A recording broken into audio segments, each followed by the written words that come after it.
Deep beneath the ancient world, miners entered tunnels where sunlight vanished, the air grew thin, and every strike against the rock could trigger disaster. They extracted the metals that built kingdoms, armed warriors, and transformed civilization, yet many of these workers disappeared without names, graves, or written records. Some may still lie behind collapsed passages that have never been opened. Before we descend into their forgotten underground world, like the video and subscribe to the channel for more mysteries buried beneath history. The passage narrows until the stone seems to close around the body. The ceiling hangs low, and the walls carry soot left by flames that burned thousands of years ago. Underfoot, the floor is uneven, cut by tool marks and scattered with fragments of rock. A broken wooden handle lies where someone dropped it. Nearby, a shallow clay lamp rests in a niche, its bowl still darkened by smoke. Nothing moves in the tunnel now, but the place does not feel empty. It feels interrupted. Far beyond the reach of daylight, the mine preserves a moment that was never meant to become history.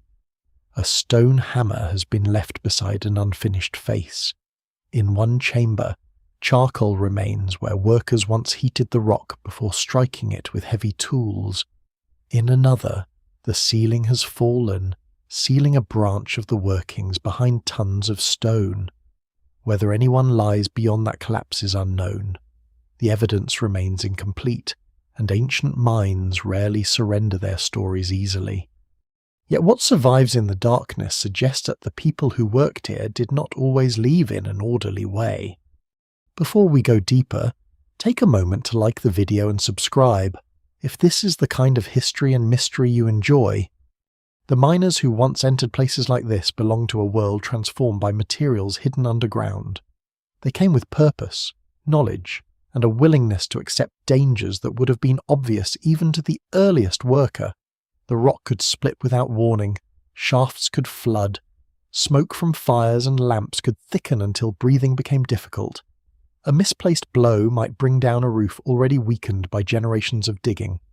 Every descent carried the possibility that the path back to the surface would close. And still they entered.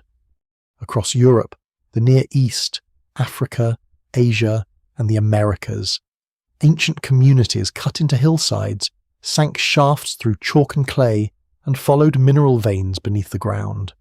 Some sought flint for blades and axes. Others mined red ochre for ritual, paint, and burial. Salt drew people into mountains and deserts because it preserved food and supported life. Later, metals became foundations of wealth and power. But beneath the grand story of metallurgy lies another story. The workers whose names disappeared while the products of their labour survived. The abandoned mine offers almost no direct testimony. There are no written accounts explaining who worked the tunnels or why the site fell silent. A hammer discarded in a passage may indicate nothing more dramatic than an exhausted tool. A lamp left behind may have been too damaged to recover. Even an unfinished wall can result from an ore seam becoming worthless. Archaeologists must resist turning every abandoned object into evidence of catastrophe. No single clue proves that the miners vanished suddenly. Yet patterns matter. At some sites, entire systems of shafts were abandoned while workable material still remained. At others, galleries contained tools valuable enough to retrieve. In a few mines, human bones appear in places that do not resemble formal burials. Some lie beneath collapsed debris, others rest in side chambers. The meaning of these discoveries is uncertain. They may represent accidents, ritual deposits, emergency burials, or later intrusions. Scholars still debate how often mining disasters killed whole crews, and how often abandonment resulted from slower forces unfolding above ground. The darkness complicates everything. Underground. Organic materials can survive where sunlight, weather, and farming never reach them. Footprints may remain pressed into soft clay for millennia. Finger marks can endure on walls. These traces show that a person stood in a certain place, carried a tool, or pass through a narrow opening. They do not reveal what that person feared, whether the work was voluntary or whether the final descent ended with a return to the surface. In one tunnel, the roof bears shallow hollows where stone tools struck again and again. The marks are close together, controlled, and patient. Ancient mining is sometimes imagined as primitive labour performed by desperate people clawing at rock, but the surviving workings tell a more disciplined story. Miners understood the shape of stone, the direction of fractures, the behaviour of fire, and the movement of air. They knew how to support weak ceilings and carry rubble through passages barely wide enough for a body. Their knowledge was practical, inherited, and dangerous. A mine is both workplace and trap. Its passages are designed to reach what lies within the earth, not to preserve the lives of those entering it. The deeper the workers follow a seam, the farther they move from daylight, clean air, and help. Ancient lamps provide only small islands of visibility. Beyond their glow, every surface disappears. Sound becomes more important than sight. The strike of stone, the crackle of heated rock, the scrape of baskets, the breathing of workers in confined spaces. Perhaps the most haunting traces are not the tools but the absences. There are mines where generations of activity end without a clear final phase. Settlements nearby shrink or disappear, trade routes change, metal objects become rarer or begin arriving from somewhere else.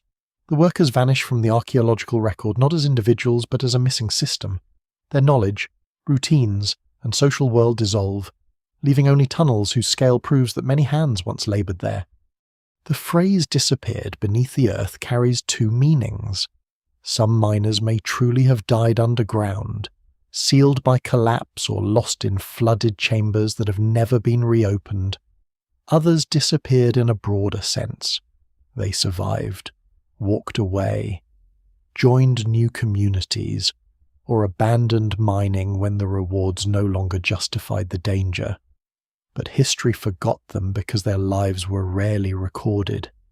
Kings placed their names on monuments. Merchants left accounts. Priests preserved rituals. Miners left scars in rock. Standing at the edge of an ancient shaft, it is easy to imagine that the darkness below hides a single dramatic answer. Perhaps a disaster struck. Perhaps enemies attacked. Perhaps the mine was exhausted or deliberately sealed. The truth is likely more complicated. Mining communities depended on fragile networks of food, trade, labour, climate, and political power. When those networks failed, the underground world could become useless almost overnight. For now, only the abandoned passage remains. The lamp is cold. The hammer waits beside the unfinished wall. The tunnel continues beyond the reach of modern light, descending into a place where work stopped and memory began. Long before copper gleams in a furnace or bronze becomes the language of armies, people are already learning that the earth holds materials worth risking their lives to obtain. The first miners do not descend in search of metal crowns, weapons, or treasure. They enter the ground for stone, colour, salt, and substances whose value is practical, social, and sometimes sacred. Their tunnels begin as shallow cuts in exposed rock, but over generations they grow into shafts, chambers, and underground networks that demand planning far beyond simple gathering. Flint is among the earliest great prizes. On the surface, weathered pieces can be collected from riverbeds and fields, but the finest material often lies inside chalk or limestone, untouched by frost and erosion. Deep underground, nodules remain smooth, dense, and predictable. A skilled knapper can turn such stone into blades, scrapers, spear points, and polished axes whose edges transform hunting, woodworking, farming, and warfare. Good flint is not merely useful, it is dependable. And in a world where survival depends on the quality of a cutting edge, dependability carries enormous value. Prehistoric miners follow visible seams into hillsides and gradually learn to sink vertical shafts toward richer layers below. At places such as Grimes Graves in Britain, Spiennes in present-day Belgium, and Ksemionki in Poland, later excavations reveal extensive mining landscapes filled with pits, galleries, and extraction chambers. Some shafts descend more than 10 meters, a formidable depth for communities working without iron tools, mechanical ventilation, or modern supports. Workers cut through chalk with antler picks, stone hammers, and bone wedges. Rubble is hauled upward in baskets, leather containers, or sacks that leave almost no trace. The surprising detail is not that these people dig, but how precisely they understand what they are doing. They recognize geological layers hidden beneath the surface. They know which chalk bands contain the best nodules and how far galleries can extend before the roof becomes unsafe. In some mines, neighbouring shafts connect through carefully planned passages. This is not random burrowing. It is organised extraction based on accumulated knowledge passed from experienced workers to those entering the shafts for the first time. The underground environment reshapes the body. Miners crawl, kneel, and twist through spaces too narrow for upright movement. Light comes from small lamps or burning splints, though evidence for lighting varies from site to site. Dust coats the skin and enters the lungs. Antler picks strike the wall until their points blunt or break. Some may be repaired, others are abandoned in place, becoming the silent objects found thousands of years later. The labour is slow, and every useful block of stone must be carried back through the same confined route. Yet flint is only one material drawing people beneath the surface. Red ochre, a mineral pigment rich in iron oxide, is mined far earlier than large-scale metalworking. It colours bodies, tools, cave walls, and burial deposits. At African sites, evidence suggests that ochre is collected and processed tens of thousands of years before farming. Its purpose changes across cultures. Sometimes it serves as paint or preservative. Sometimes it marks identity, status, ritual, or mourning. The evidence remains incomplete, but its repeated presence in graves and symbolic contexts suggests that people value it for more than decoration. Mining ochre requires its own expertise. Deposits may appear in exposed cliffs, caves, or deep mineral seams. Workers remove the pigment-bearing rock, grind it into powder, and mix it with fat, water, resin, or plant substances. The resulting colour is vivid and durable. A patch of red earth can become a sign carried on the body, painted on stone, or placed with the dead. In that sense, the earliest mines do not only supply tools, they also supply meaning. Salt creates another kind of underground world. Unlike flint, it is consumed and disappears, leaving fewer durable objects behind. Yet its importance is difficult to overstate. Human bodies require it, animals seek it, and communities use it to preserve meat, fish, and dairy products. Where natural salt springs or exposed deposits are scarce, underground sources become strategic resources. Later mines at places such as Hallstatt in Austria preserve wooden tools, textiles, leather, and even human waste because salt prevents decay. These finds offer an unusually intimate view of ancient labour. The miners of salt mountains work in conditions different from chalk or flint galleries. They cut into dense mineral layers, using wooden implements, bronze tools in later periods, and techniques refined over generations. Clothing and equipment survive in rare cases because the salt dries and preserves them. Conical hats, carrying bags, wooden stairs, and fragments of fabric reveal a workforce equipped for repeated journeys underground. The mine is not an occasional visit. It is an organised landscape with routes, storage areas, and specialized tasks. Before metal dominates human technology, the habits necessary for metal mining are already forming. Communities know how to identify valuable seams, organize crews, remove waste, move heavy loads, and maintain access to dangerous spaces. They learn that a deposit can support trade far beyond its immediate region. Flint axes from major mining centers travel hundreds of kilometers. Ochre moves between communities. Salt crosses mountains and river valleys. These materials connect distant groups long before written records describe merchants or markets. Then, in several regions, people begin to notice stones that behave differently in fire. Green and blue copper minerals, especially malachite and azurite, attract attention because of their color. At first they may be collected as pigments or ornaments. Eventually, through experimentation that likely unfolds gradually rather than in a single discovery, communities learn that heating certain ores under the right conditions produces metal.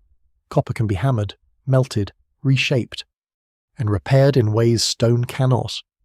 This discovery does not immediately end the Stone Age. For centuries, copper objects remain rare, prestigious, and often less practical than well-made stone tools. Early copper can be soft, flint blades stay sharper, polished stone axes remain essential. But the meaning of the underground has changed. A coloured vein in rock may now contain a substance that emerges from fire with an entirely new form. Scholars still debate how independently early metallurgy develops in different parts of the world, and how much knowledge spreads through contact. What survives in the record suggests a mixture of local experimentation and long-distance exchange. The first metalworkers are not modern inventors following a clear plan. They are craftspeople exploring heat, minerals, charcoal, and chance. By the time copper mining expands, humanity has already spent generations learning how to enter the earth and return with value. The earliest tunnels established the skills, risks, and social arrangements that later make deeper mines possible. Metal does not create the miner, it inherits one. As copper begins to emerge from stone, the mine no longer stands alone. Around it, a new kind of community takes shape, built not merely around a useful resource, but around a chain of knowledge that stretches from the darkness underground to the fire of the furnace and onward into distant lands. The miners are only one part of this system.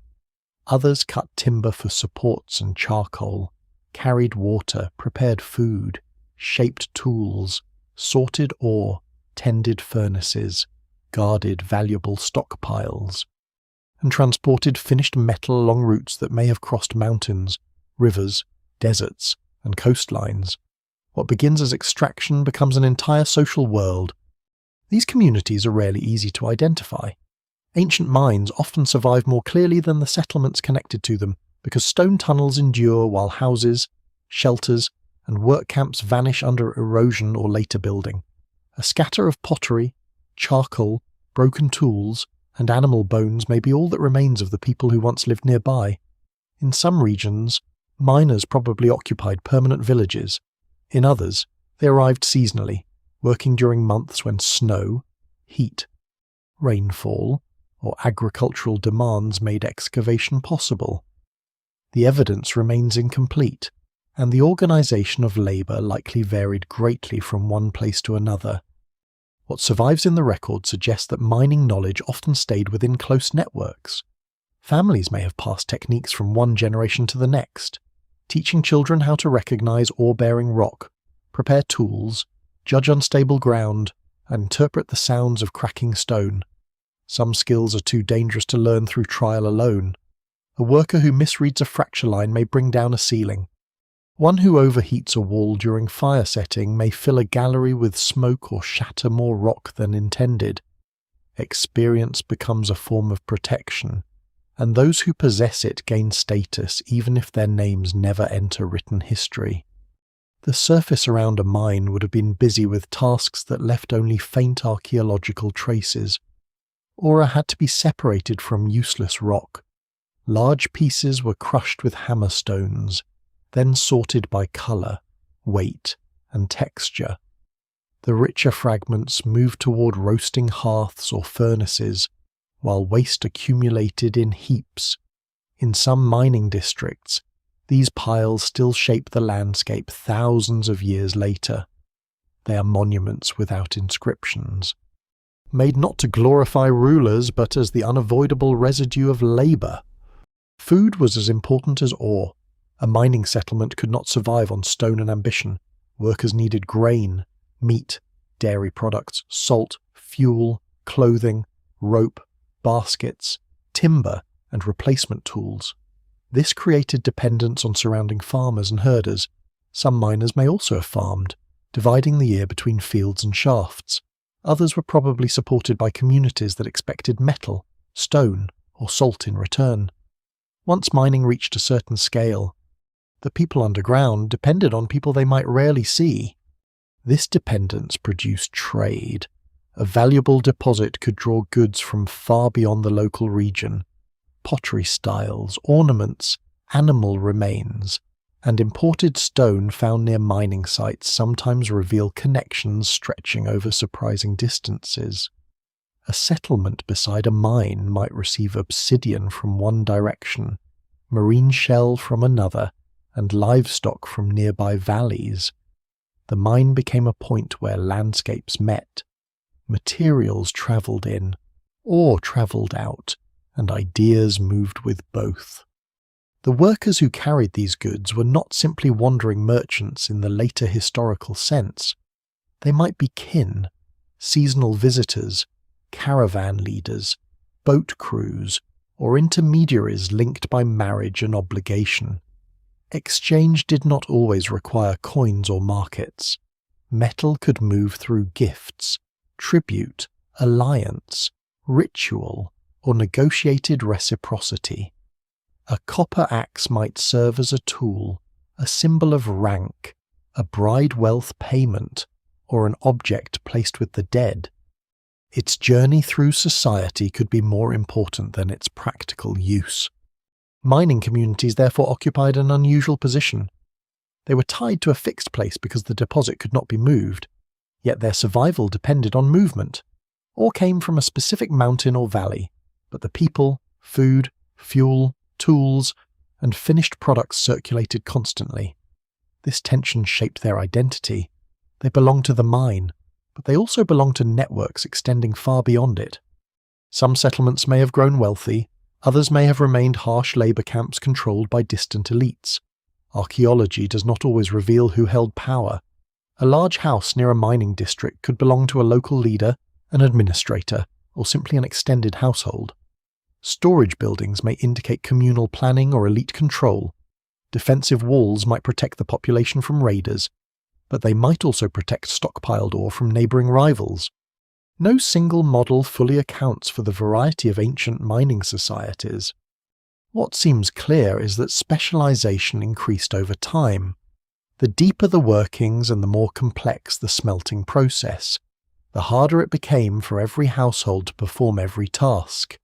Skilled miners, charcoal burners, smelters, smiths, and transporters began to form distinct roles. This did not necessarily produce rigid professions in the modern sense, but it created differences in knowledge and responsibility. A person who could locate a copper vein or control furnace temperatures possessed expertise that others depended upon. That expertise could be guarded. Metallurgical knowledge often carried an aura of secrecy because the transformation itself appeared mysterious. Rock entered the furnace and metal emerged. Heat, air, charcoal, and mineral combined in ways that were visible but not easily explained. Smelters may have held ritual importance in some societies, though scholars still debate how widely this applied. The danger lies in projecting later myths too far backward. Not every metal worker was a magician, and not every mine was sacred. Yet the process was extraordinary enough to invite symbolism. Women, men, and children may all have participated in mining economies, though their roles are difficult to reconstruct. Skeletal remains, tool sizes, footprints, and wear patterns sometimes suggest a broader workforce than older interpretations assumed. Children may have carried small loads through narrow passages. Women may have sorted ore, prepared food, made textiles, or worked underground as well. The evidence is uneven. But ancient labour systems were rarely as simple as later stereotypes suggest. The community also carried the injuries of the mine. Repetitive strain marked shoulders and spines.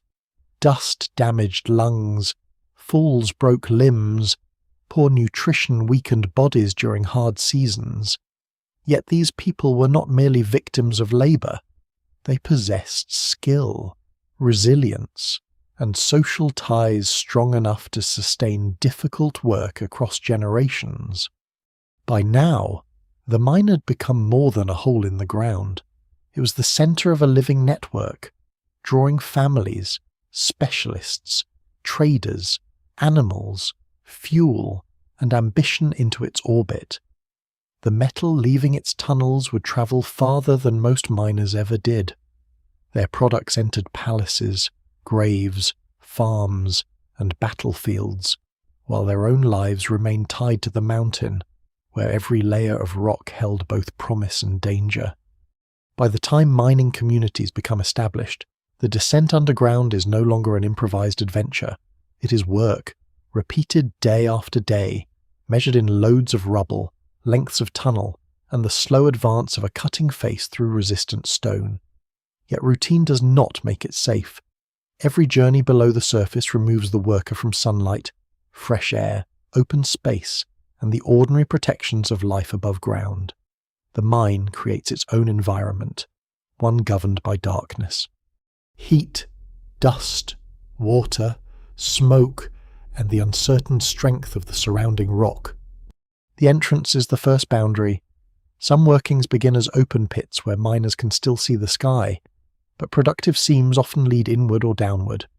Vertical shafts may be reached by notched logs, wooden ladders, ropes, or footholds cut into the wall. A worker descending with tools must control every movement because a dropped hammer can injure those waiting below. Loose stones fall silently at first, then strike the shaft walls and gather speed. Even a shallow mine becomes dangerous when several people occupy the same narrow space. At the bottom, the passages shrink.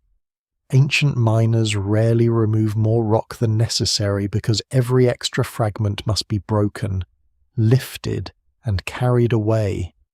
Galleries follow the valuable seam, twisting with the geology rather than the needs of the human body. In some places, workers can stand. In others, they move on hands and knees or lie on one side while striking the wall. Shoulders scrape stone, knees press into grit. The body becomes another tool shaped to fit the tunnel. Light is weak and expensive. Small lamps fueled by animal fat or oil provide only a trembling circle of visibility. Resinous wood, reeds, bark, or splints may also be burned, depending on region and period. Each source produces smoke and consumes oxygen.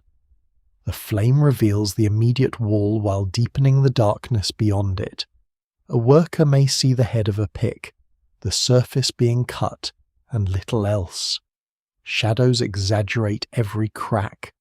Distance becomes difficult to judge, and a familiar passage can appear altered when approached from another direction. Lamps must be protected from dripping water and accidental blows. Their placement also provides clues about organisation. Niches cut into mine walls show where light once stood. Soot stains reveal repeated use of particular chambers. In some tunnels, multiple darkened patches suggest teams working side by side. Archaeologists can sometimes reconstruct the direction of labour from the relationship between lamp marks, tool scars, and heaps of broken rock. What survives in the record suggests a carefully arranged workplace, even when the conditions seem almost impossible. The air is a constant problem. Human breath, burning lamps, dust, and smoke accumulate quickly where circulation is poor. Simple shafts may create a natural draft, but deeper networks require an understanding of air flow. Miners could open connecting passages or use multiple entrances to improve ventilation. Fires near shafts may have helped draw stale air outward, although evidence for specific methods varies. No ancient system eliminates the danger entirely. A tunnel that seems tolerable at first can become suffocating as more workers and flames enter it. Fire setting makes the atmosphere worse, but the rock easier to break. Workers build a fire against the mining face and allow heat to penetrate the stone. As the surface expands and fractures, cold water may be applied. Though thermal shock does not always require deliberate quenching, the weakened rock can then be attacked with hammers and picks. This technique allows ancient miners to work formations that stone or early metal tools struggle to cut directly. It is effective, but it fills enclosed galleries with heat, smoke, and loose fragments. Timing matters. Workers may need to leave the chamber while the fire burns and wait for the smoke to clear. Returning too early risks breathing toxic fumes or being struck by rock still breaking away from the heated wall. The process also weakens the ceiling. A fracture that opens the ore face may continue into the roof, creating danger that is not immediately visible. Scholars still debate how consistently ancient miners recognized and controlled these risks. But the survival of extensive workings shows that many possess sophisticated practical knowledge. The roof is watched constantly. Changes in texture, sound, and moisture can warn of instability. A dull note under the hammer may indicate solid rock, while a hollow response suggests separation. Wooden supports appear in some ancient mines, though timber often decays unless preserved by unusual conditions. Pillars of untouched rock may be deliberately left in place. Even so, support systems are imperfect, or deposits do not follow convenient lines, and the desire to recover a rich section can tempt workers to remove stone that holds the chamber together. Water creates another struggle. It enters through cracks, gathers in low passages, and turns floors into mud. Shallow workings can be drained by channels or emptied with containers. Deeper mines require continuous labour to lift water upward. Wooden troughs, buckets, and later mechanical devices help, but flooding remains one of the greatest limits on ancient extraction. A heavy storm above ground may transform a manageable seep into a rushing flow below. Escape routes can disappear beneath dark water before workers understand what is happening. Noise fills the mine. Repeated hammer blows travel through stone and return from unexpected directions. Workers may hear a team in a nearby gallery without knowing exactly where they are. Cracking rock can resemble ordinary tool strikes until the sound grows louder. Communication must be simple and close. Gestures are useless outside the light, and spoken words vanish beneath the rhythm of labour. The mine becomes a place where listening is essential. Yet the very work being performed makes danger harder to hear. Rubble must be removed continually. Broken ore and waste stone are placed in baskets, wooden trays, sacks, or hides, and dragged toward the shaft. The richest pieces are separated from worthless material, sometimes underground to reduce the weight carried out. Narrow passages may be assigned to smaller workers who can move more easily through them. This has led to suggestions that children participated in some mines, though the evidence varies and must be interpreted carefully. Small footprints and confined spaces are suggestive, but they do not always reveal age with certainty. The physical cost accumulates. Kneeling produces damage to joints. Repeated lifting strains the spine. Hammering alters shoulders, arms, and hands. Dust enters lungs, while smoke irritates eyes and airways. Minor cuts become infected. A broken leg underground can be fatal even if the collapse itself is not. Companions must carry the injured person through passages barely wide enough for one body. The mine offers no easy rescue. Still, miners return because fear is balanced by familiarity. They learn the turns of the galleries, the location of safe chambers, the smell of bad air, and the sound of unstable stone. Knowledge reduces risk without removing it. Every shift depends on confidence in the rock, the tools, and the people working nearby. Above ground, metal may appear bright, powerful, and enduring. Below ground, it begins in smoke, bruised knees, weakened lungs, and darkness. The objects that later enter graves and palaces carry no visible record of this labour. But inside the mine, the walls remember every strike. Once the ore reaches the surface, the mine's influence begins to spread far beyond the people who dug it. Rock broken in darkness becomes material that alters fields, workshops, trade routes, graves, and battlefields. A productive deposit can change the balance between neighbouring communities, because the value of what emerges from the earth is not confined to a single tool or ornament. It creates networks of dependence, new forms of authority, and objects capable of outliving the societies that make them. Copper is among the first metals to reshape this world, although its earliest uses are often more symbolic than practical. Pure copper is relatively soft, and a well-made stone blade can remain sharper. Yet metal has qualities stone does not. It can be melted, cast, hammered, repaired, and transformed repeatedly. A damaged copper object need not be discarded. It can return to the furnace and emerge in another form. This ability gives metal an unusual life cycle.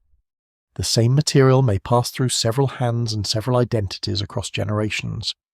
When copper is combined with tin or, in some regions, arsenic-bearing ores, bronze can be produced. Bronze is harder, more durable, and easier to cast into complex shapes. Its spread does not happen everywhere at once, nor does it immediately replace stone and wood. For centuries, different technologies exist together. Stone tools remain common because they are effective and locally available. Bronze, however, becomes increasingly important where societies can support the labour and trade required to produce it. Agriculture changes gradually. Metal axes help clear woodland, shape beams, and repair carts. Though early bronze tools are too valuable for careless use, sickles, hoes, and other implements may improve certain tasks, but the greatest impact often lies in woodworking. Stronger axes and chisels make it easier to construct houses, boats, storage facilities, defensive walls, and irrigation works. The mine therefore reaches into the landscape indirectly. Ore becomes metal. Metal shapes wood. And wood supports larger settlements and wider systems of production. The effect is not simple technological progress. A bronze tool requires ore, fuel, skilled labour, and often materials from distant regions. Stone can sometimes be gathered and shaped by a household. Bronze usually depends on a network. This makes access unequal. A farmer using a metal axe may rely on miners in one valley, charcoal burners in another, and traders who carry tin across hundreds of kilometres. The tool appears local in the hand, but its origin is scattered across the map. Weapons make this inequality more visible. Copper and bronze daggers, spearheads, axes, helmets, and eventually swords become symbols of both violence and status. Their practical effectiveness varies by period and design, yet their appearance in graves and ceremonial deposits shows that they carry meanings beyond combat. A sword requires more metal than a small knife, and more expertise to cast and finish. Possessing one demonstrates access to resources, craftspeople, and exchange networks. Weapons also alter political relationships. Communities able to control mines or metal routes can equip larger groups of fighters, reward followers, and intimidate rivals. This does not mean that metallurgy automatically creates kingdoms or warfare. Conflict exists long before bronze, and many metal-producing societies remain relatively small. Still, control over scarce materials offers ambitious leaders a new means of building influence. The mine itself may become guarded territory. Paths leading to extraction areas can be watched, or stockpiles can be hidden or defended. Skilled workers may be protected, recruited, or forced to relocate. Settlements near rich deposits sometimes acquire walls and strategic positions. Whether these defences respond to raiding, a regional warfare, or broader insecurity is not always clear. The evidence remains incomplete, but valuable ore creates motives for both cooperation and violence. Metal also enters ritual. Axes, daggers, ornaments, and ingots are placed in graves, sunk in rivers, deposited in wetlands, or buried in groups that were never recovered. Some hoards may represent hidden wealth intended for later retrieval. Others appear deliberately placed as offerings. Objects are bent, broken, or arranged before burial, suggesting that their removal from circulation is meaningful. A piece of metal created through enormous labour may be surrendered to water or earth rather than reused. This apparent destruction reveals how value works. Wealth is not always preserved by keeping it. In ritual contexts, giving away something difficult to obtain can display devotion, authority, or social power. A leader capable of sacrificing metal demonstrates access to more than immediate survival requires. The mine supplies not only tools but also the material through which communities communicate with ancestors, deities, landscapes, and one another. Ornaments carry similar messages. Copper beads, gold sheets, bronze pins, and elaborate jewelry distinguish bodies in life and death. Their materials may come from distant sources whose exotic origin enhances their prestige. Gold requires different mining techniques, but its appearance alongside copper and bronze emphasizes the growing attraction of the underground world. Certain stones, metals, and pigments become signs of rank precisely because they are rare and difficult to obtain. Long-distance exchange becomes more complex as metal production expands. Copper ores occur in many regions, but tin is far less common. Producing bronze on a large scale often requires connections between distant deposits. Traders move ingots along rivers, coastlines, mountain passes, and overland tracks. Shipwrecks from later Bronze Age contexts reveal cargoes containing metal, pottery, glass, ivory, and luxury goods from several regions. Such finds show that ancient economies can be remarkably interconnected. The miner standing in a narrow gallery may know little of the object ultimately made from the ore. A basket of mineral fragments might become a farmer's axe nearby, a warrior's spear in another kingdom, or an offering deposited far across the sea. Materials travel farther than the people who extract them. Their movement links communities that speak different languages and worship different gods. This creates vulnerability. When trade routes fail, societies dependent on imported metals face shortages. Workshops slow. Tools are repaired more carefully. Old objects are melted down. Political power built on controlling exchange can weaken when merchants choose another route or conflict closes a mountain pass. Wealth drawn from stone is substantial, but it rests on fragile connections. Elites increasingly position themselves between the mine and society. They may organize labor, control storage, regulate trade, or claim the right to distribute finished objects. In return, they provide protection, food, feasts, or access to wider alliances. The arrangement may be accepted, negotiated, or imposed. Archaeology rarely reveals the full balance of power. Rich graves show concentrated wealth, but do not explain how it was acquired. The miners themselves may receive little of the prestige created by their work. A decorated weapon celebrates its owner, not the crew who extracted the ore. A temple offering preserves the name of a ruler, not the worker who hauled charcoal. Even when mining communities prosper, the most visible symbols of wealth often accumulate elsewhere. Yet without the people beneath the earth, the entire system falters. Fields, armies, rituals, ships, and royal authority all begin with the same quiet act: a worker raises a tool in darkness and strikes the stone. As demand grows, the mine begins to change shape. What was once a shallow opening becomes a descending system of shafts, galleries, chambers, drainage channels, and abandoned workings layered across generations. Each new crew inherits decisions made by workers who may have died long before. Some passages remain useful, others narrow into dead ends. Supports rot, walls fracture, and older tunnels become hazards hidden behind newer ones. The underground world expands without ever becoming fully visible to those inside it. A rich deposit encourages miners to keep following the seam, near the surface, or may be easy to recognize and remove. Deeper down, it twists through harder rock, divides into thinner veins, or disappears behind faults. Workers must decide whether to continue, turn, or abandon a face that has already consumed weeks of labour. Geological knowledge guides them, but certainty is impossible. A vein that appears exhausted may reappear several meters away. A promising colour in the wall may lead only to worthless stone. The mine becomes a map remembered through bodies rather than paper. Workers know where the floor slopes, where water gathers, where a ceiling sounds hollow, and where the air feels heavy. They count turns, lamps, ladder lengths, and changes in rock texture.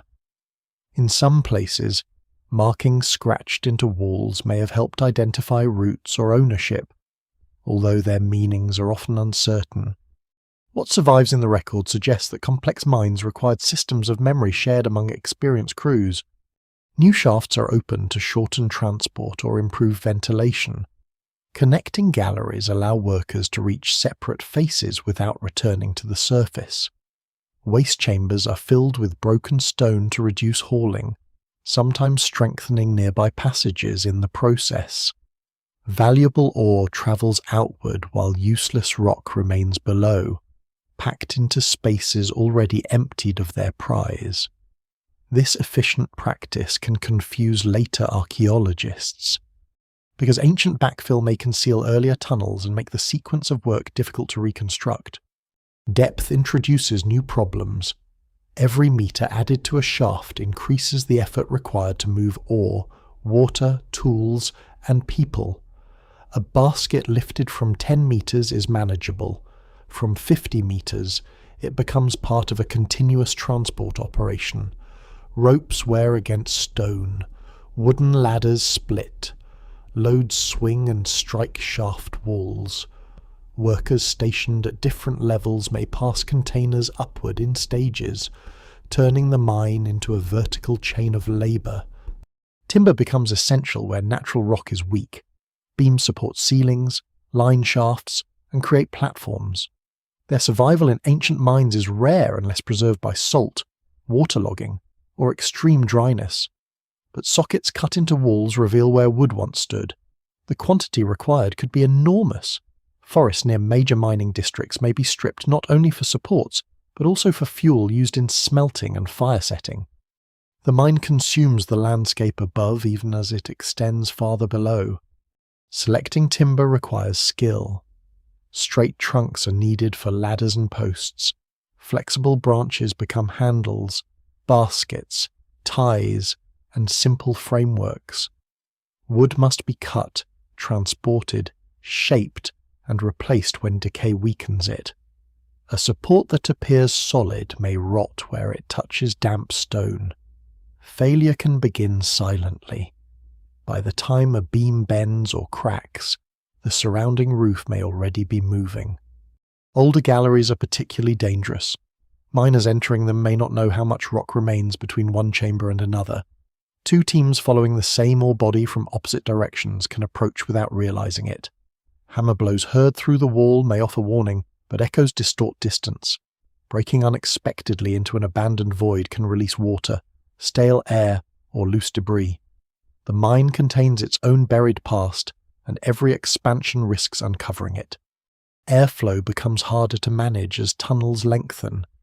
Natural drafts weaken in winding passages. Lamps burn dimly, smoke lingers, and workers grow tired without understanding why. Carbon monoxide produced by fires is especially dangerous because it cannot be seen and may not be recognized until dizziness or collapse begins. Ancient miners did not understand its chemistry, but they could observe its effects.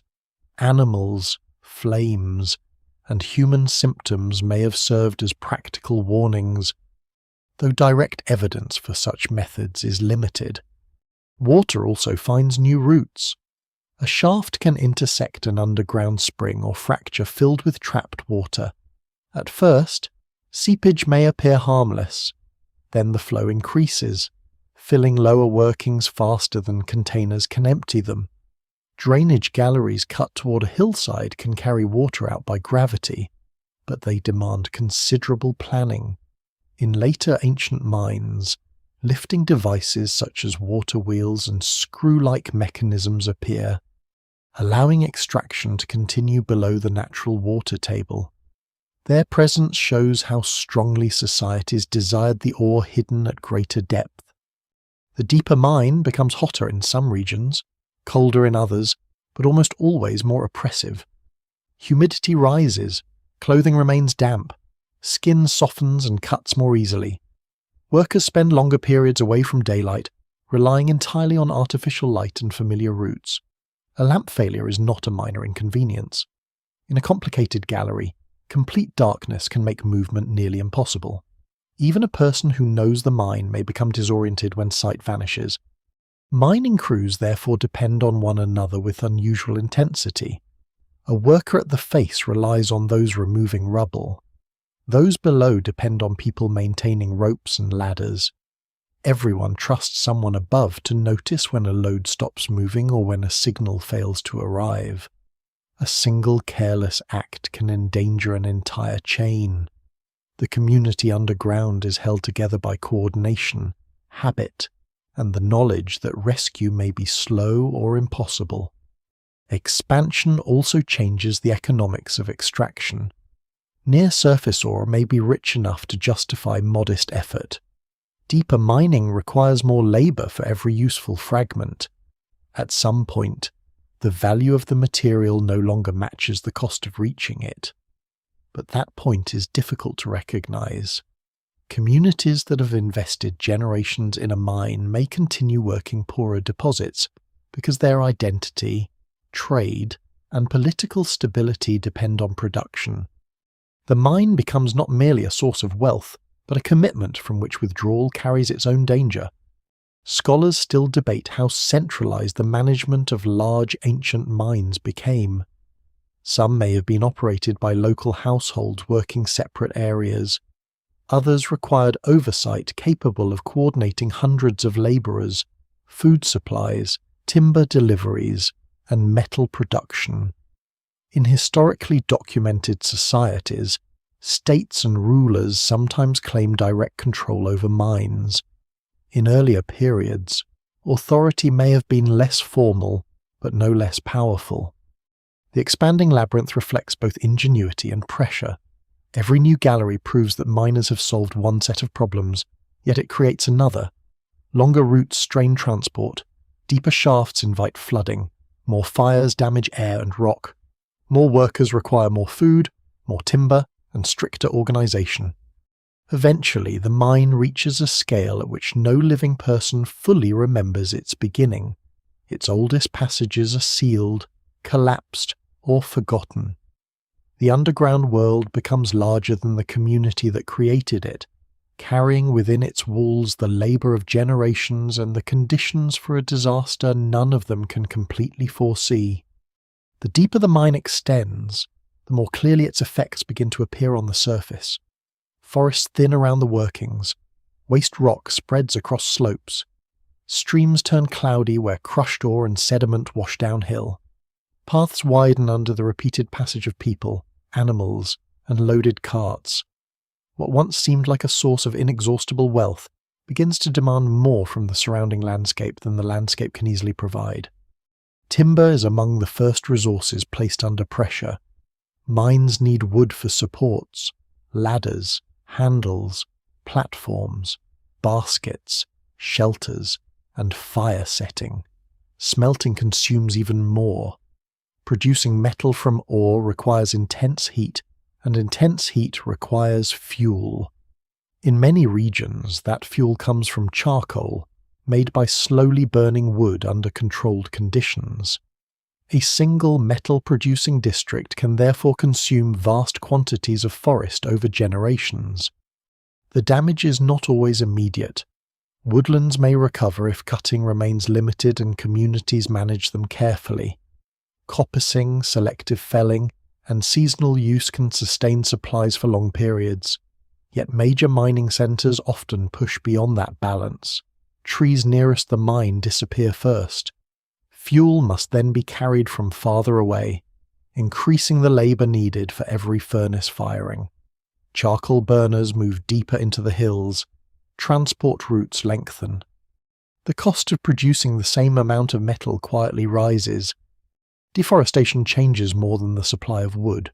Without roots to hold soil in place, rain carries earth down slopes. Springs may become less reliable. Grazing animals enter cleared areas and prevent young trees from returning. Sediment accumulates in valleys and streams.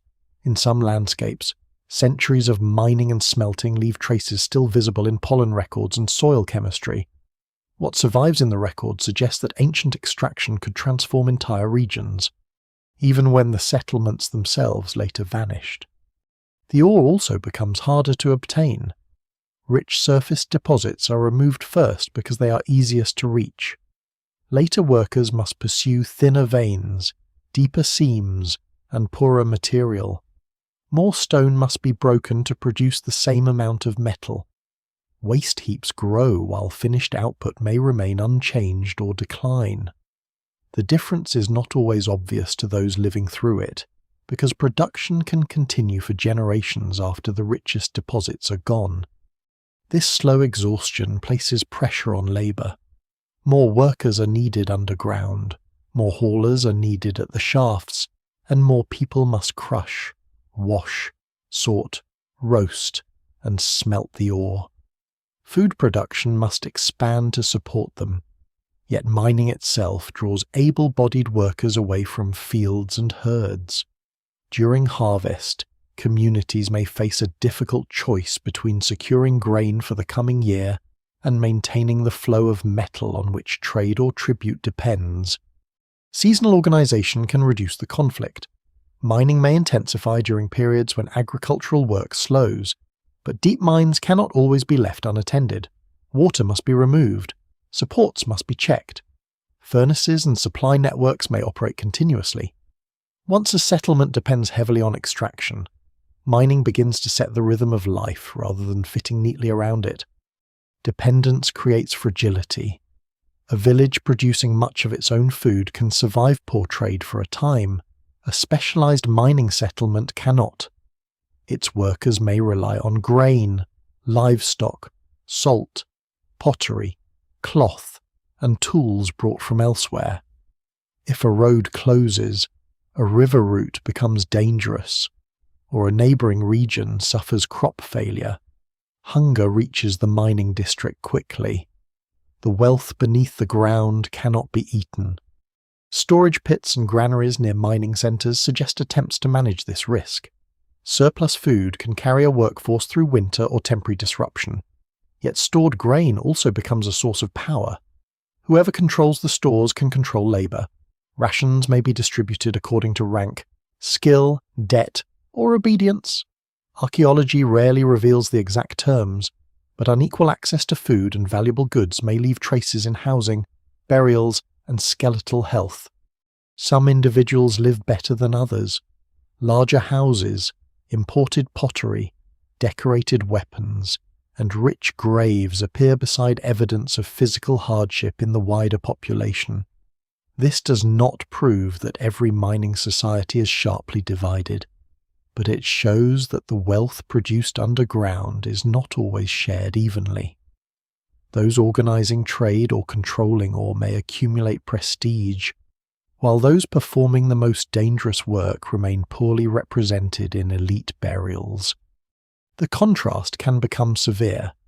A ceremonial dagger made from local metal may be buried with a leader who never entered the mine.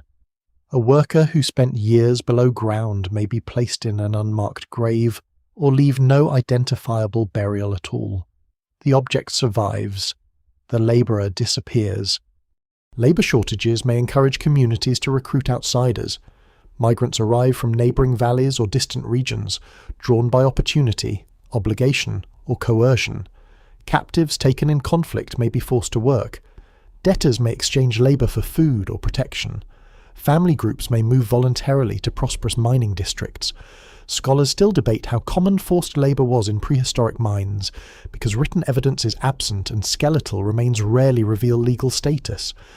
No single explanation fully accounts for the variety of workers who may have entered these places. Tension grows when production fails to meet expectations. Leaders who promise metal to allies or distant trading partners must maintain output. Smelters blame poor ore. Miners blame weakened seams. Farmers resent demands for grain. Charcoal burners travel farther for wood. Traders raise the price of imported goods. What begins as a geological problem becomes a social one. The environment may add further strain. Drought reduces harvests and lowers stream levels used for washing ore. Heavy rains flood shafts and damage roads. Harsh winters block mountain passes. A mining district built during favourable conditions can become difficult to sustain when climate shifts, even slightly. The evidence remains incomplete at many sites, but ancient communities often operate close to the limits of available food, fuel, and transport. Small disruptions can therefore have large consequences. Pollution may also affect health. Smelting releases metal-rich smoke and leaves contaminated slag. Lead, arsenic, and other toxic substances can enter soil, water, and bodies. Ancient workers do not understand these processes chemically, though they may recognize that certain fumes cause illness. Chronic exposure can weaken people gradually, making the damage difficult to separate from malnutrition, infection, and physical exhaustion. As resources decline, competition increases. Neighbouring groups may dispute access to forests, water, grazing land, or ore. Defensive walls become more important.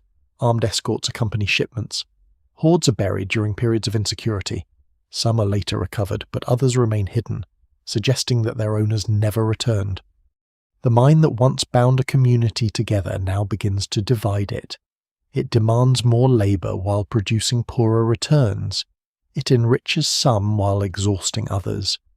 It depends on trade routes increasingly vulnerable to conflict and environmental change. Above ground, the warning signs accumulate slowly enough to be ignored, and still the workers descend, because the entire settlement has been built around the belief that the stone below must continue to provide. The silence does not arrive all at once. At first, there are fewer fires on the surface and fewer baskets rising from the shafts. A gallery that once rang with hammer blows stands unused for a season. A smelting hearth cools and is not rebuilt. Timber ordered for new supports never appears. The mine still exists, and some workers continue to enter it, but the rhythm has changed. Production slows, routines loosen, and spaces that once demanded constant attention begin to decay. Then the evidence stops. Archaeologists encounter this silence as a boundary in the ground. Beneath it lie layers of charcoal, crushed ore, broken tools, food remains, lamp fragments, and the accumulated debris of repeated work. Above it, there may be wind-blown sediment, roof collapse, animal burrows, or centuries of natural deposition. The transition can be abrupt. A place intensely used for generations appears suddenly abandoned, as though an entire system has been switched off. Yet silence in the archaeological record is difficult to interpret. A mine may be left because its ore is exhausted, because extraction becomes too expensive, or because richer deposits are discovered elsewhere. Workers may return after decades, leaving separate phases of activity that later appear continuous. Flooding, erosion, and collapse can destroy the final layers. The evidence remains incomplete, and abandonment is rarely a single event preserved exactly as it happened. Even so, Some ancient workings contain details that resist a slow and orderly explanation. Tools remain beside unfinished faces. Ore is stacked in baskets or gathered in piles awaiting transport. Charcoal lies prepared near walls intended for fire setting. Ladders and ropes are left in shafts where they would normally be valuable. Lamps remain in niches. These objects do not prove panic, but they suggest that work stopped before crews completed their ordinary tasks. A broken pick would be easy to abandon. A usable hammer is different. Wooden tools require labour to make, and metal tools are especially costly. If workers know that a mine is closing permanently, they are likely to remove anything worth carrying. When valuable equipment remains below, several possibilities emerge. The departure may have been temporary at first. Workers may have expected to return. Access may have become too dangerous. Or circumstances above ground may have changed so quickly that recovering tools no longer mattered. At some sites, entrances are deliberately blocked. Stone walls, packed rubble, or wooden barriers close shafts that once connected the underground workings to the surface. Deliberate sealing can have practical reasons. An unstable opening threatens livestock and children. Abandoned shafts collect water or become hiding places. Closing them may protect the community. In other cases, sealing appears ritualized, especially where objects, animal remains, or human bones are placed near the final barrier. Scholars still debate whether such acts mark the end of mining, the sacred closure of a dangerous place, or something unrelated to the original workers. Natural collapse can imitate deliberate closure. A decayed support fails, bringing down the entrance after abandonment. Heavy rain loosens surface material. Earthquakes fracture already weakened roofs. Later generations may fill old shafts with rubbish without understanding what lies beneath. Distinguishing intention from accident requires careful study of stone placement, sediment, tool marks, and dating evidence. No single explanation fully accounts for every sealed mine. The surrounding settlement often provides another clue. Houses are repaired less frequently. Storage facilities shrink. Imported pottery disappears. Animal bones show changes in diet. Metalworking debris becomes rare. In some cases, people remain in the region but reorganize their lives around farming, herding, or another resource. In others, the settlement itself is abandoned. The miners do not necessarily die. They may simply cease to exist as a recognizable community. This kind of disappearance leaves almost no dramatic scene. Families pack portable goods, dismantle roofs, and move toward places where food or work is more secure. Children born elsewhere no longer learn the old passages. Within a generation, the mine becomes a dangerous hole associated with stories rather than labour. Within several generations, even those stories fade. A landscape that once depended on extraction returns to scrub, forest, or pasture. Sometimes, however, the abandonment appears to follow destruction. Burned structures, damaged walls, scattered weapons, and hurriedly buried hoards suggest conflict. Mining districts are attractive targets because they hold ore, tools, food stores, and skilled workers. Raiders do not need to occupy the mine permanently to destroy its economy. Killing animals, burning shelters, breaking furnaces, or blocking roads may be enough. A community that survives such an attack may decide that returning is too dangerous. Conflict can also sever the network supporting the mine without reaching the site itself. A trading town falls. A mountain pass comes under hostile control. Coastal routes shift.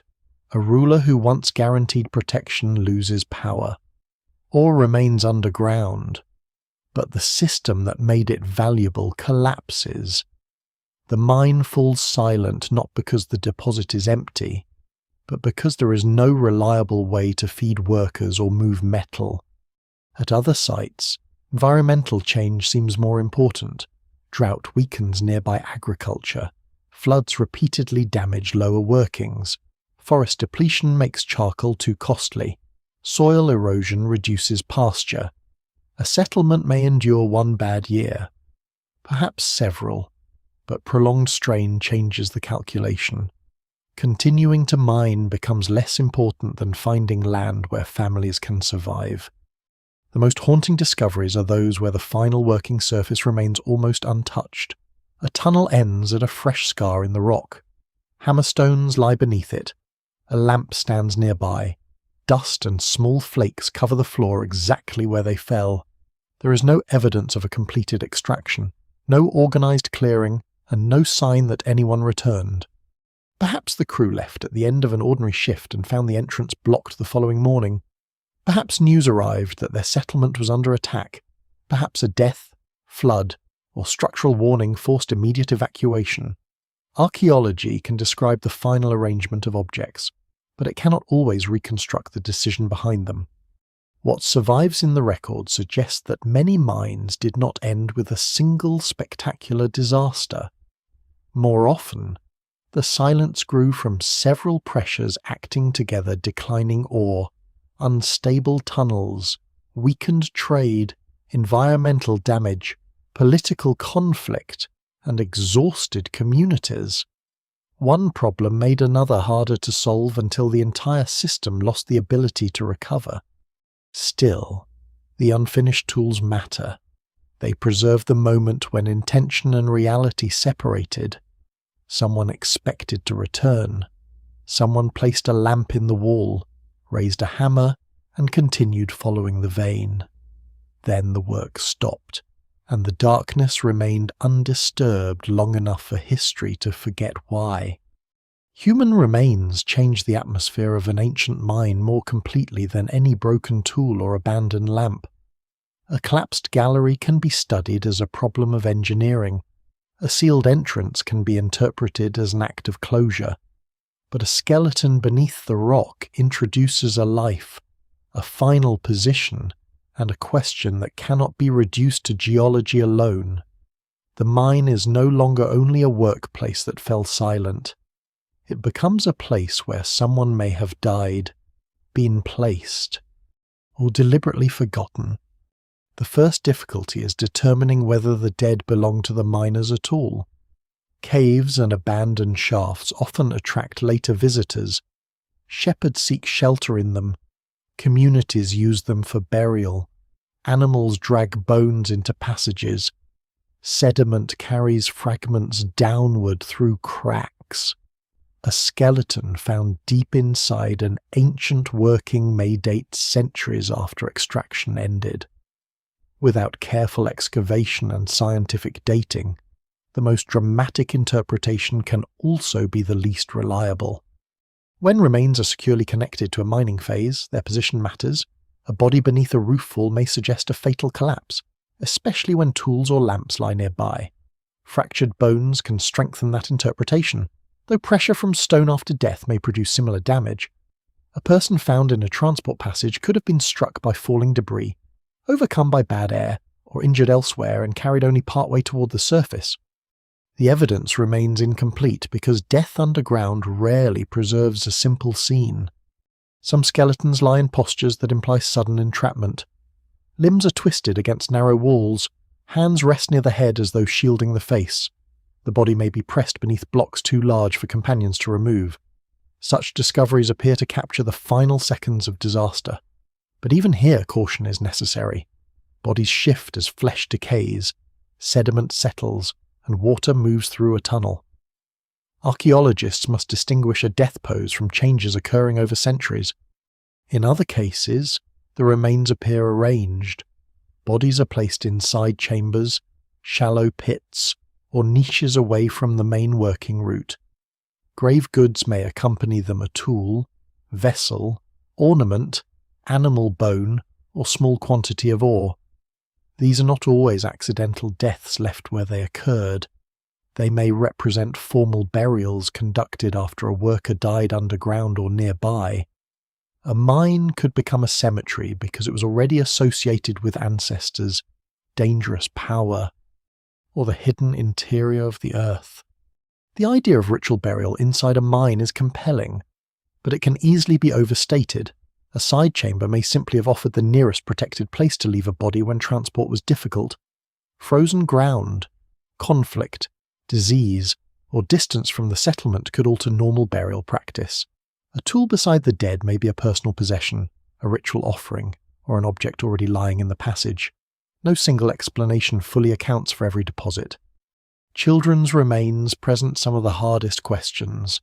In several ancient mining contexts, small footprints, narrow crawling spaces, and child-sized equipment have been used to argue that young workers entered the tunnels. Where juvenile bones are also found, the image becomes darker still. Yet age alone does not prove labour. Children may have accompanied families, visited abandoned workings, or been buried there for reasons unrelated to mining. Scholars still debate how widely children worked underground, and whether their participation was ordinary, exceptional, voluntary, or coerced. Skeletal analysis can reveal parts of a life that objects cannot. Repeated stress leaves marks on joints and muscle attachments.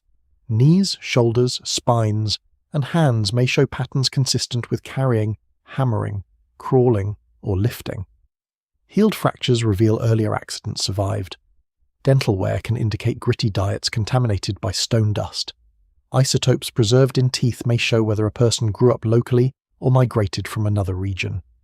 Ancient DNA can sometimes reveal biological relationships among those buried nearby. These methods do not restore identity in the full human sense. They cannot tell whether a miner was respected, enslaved, indebted, or working for family obligation. But they can challenge simple assumptions. A burial ground once interpreted as belonging to local male labourers may include women, migrants, adolescents, and unrelated individuals from several regions. What survives in the record suggests that mining populations were often more mobile and socially varied than earlier accounts imagined. Violence leaves another pattern.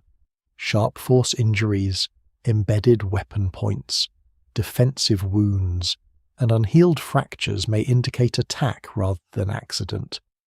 A group of bodies placed hastily near a mine entrance could represent workers killed during a raid, captives executed, or victims of conflict unrelated to extraction. Valuable mines attracted competition, and control over skilled labour could be as important as control over ore.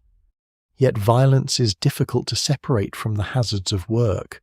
A blow to the skull may come from a weapon, falling stone, or a dropped tool. Broken ribs may result from assault or collapse. Even when several individuals die around the same time, the cause may remain uncertain. Disease can kill a mining camp quickly without leaving visible marks on bone. Toxic fumes can overcome an entire crew while preserving skeletons that appear uninjured. Mass death underground is especially hard to document because recovery often follows disaster. Companions may remove bodies when possible, leaving no remains at the accident site. Only those trapped beyond collapsed sections remain. If a shaft floods, bodies may be carried into deeper chambers or buried under sediment.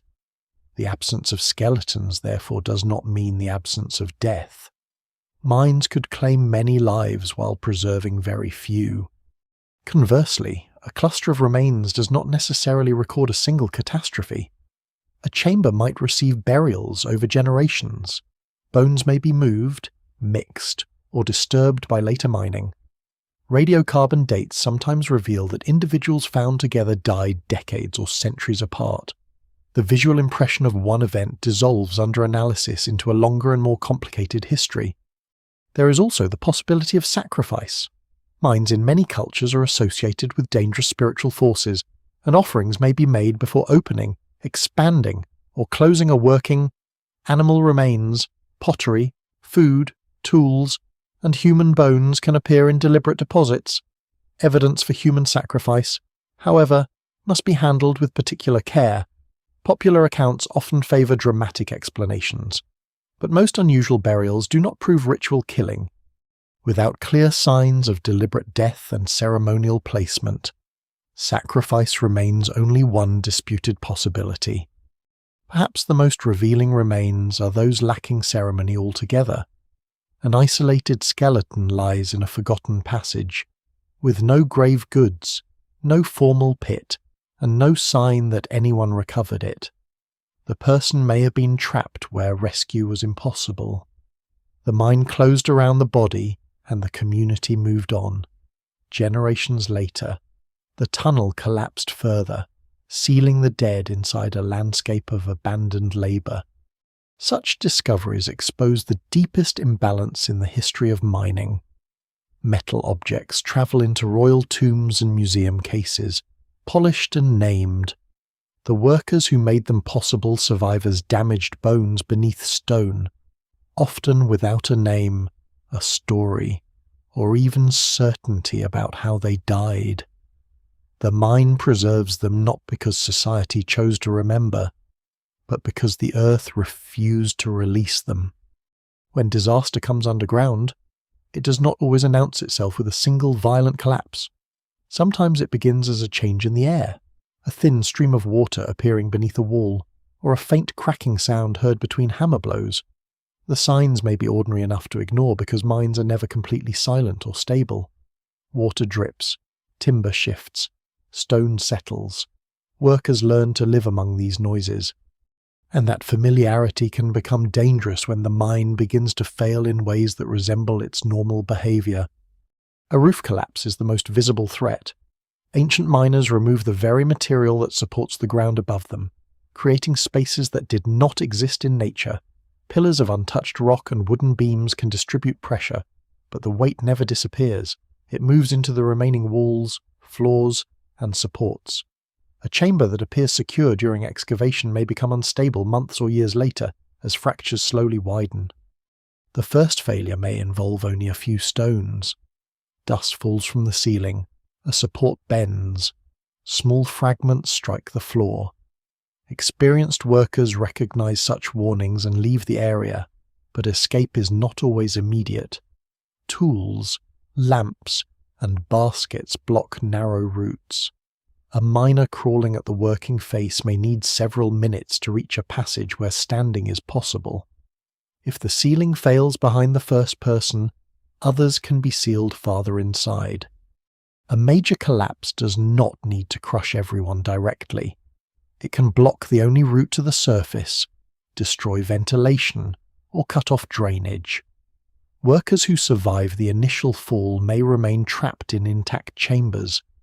Their companions above may hear blows against the rock, signals that continue for hours or even days. But ancient rescue methods are painfully limited.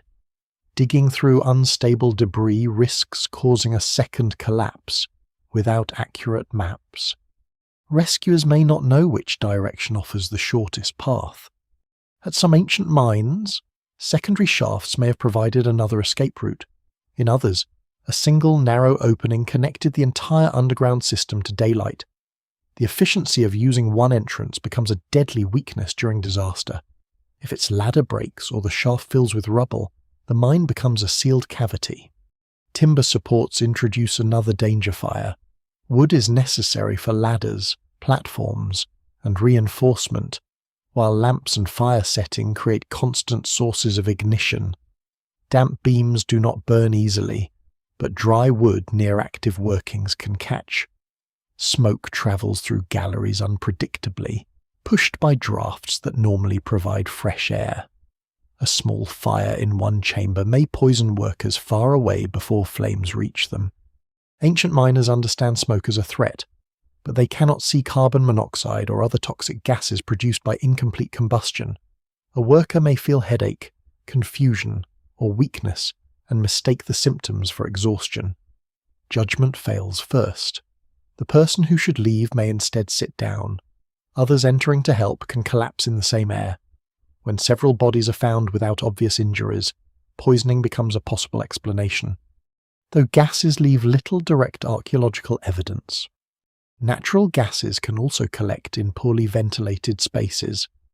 Carbon dioxide settles in low chambers because it is heavier than ordinary air. In some geological settings, methane and other flammable gases may appear, though their significance varies greatly between different types of mines. A lamp that dims or dies offers warning, but by then oxygen may already be dangerously low. What survives in the record rarely identifies such deaths with certainty. Water can move faster than stone. A gallery driven into an old flooded working may release a wall of trapped water. The miners may know that abandoned passages lie nearby without knowing their exact position. Tool marks approach the separating wall from one side. The final blows open a fracture. At first, only a trickle emerges. Then pressure breaks the remaining rock. In narrow tunnels, even shallow water prevents rapid escape. It extinguishes lamps, hides obstacles, and turns loose sediment into mud. Wooden ladders become slippery, baskets, tools, and fragments of timber float or jam passages. Workers at the lowest levels face the greatest danger, but flooding can rise through shafts and isolate crews at intermediate depths. Surface storms create similar emergencies. Rain enters open pits, streams overflow, and drainage channels fail. A dry shaft can fill rapidly when runoff pours into it from a wide catchment. Mining communities may build ditches and barriers to divert water, yet unusual storms can overwhelm systems designed around ordinary conditions. Archaeologists sometimes find thick sediment layers inside workings, suggesting episodes of sudden flooding. But separating catastrophic events from slow accumulation is difficult. Fire setting may trigger its own structural disaster. Heating rock creates fractures that make extraction possible, but those fractures do not always stop where workers intend. Flames weaken the roof and walls. Cold water thrown onto heated stone intensifies cracking. Large blocks may detach later, after the chamber has cooled and workers have returned.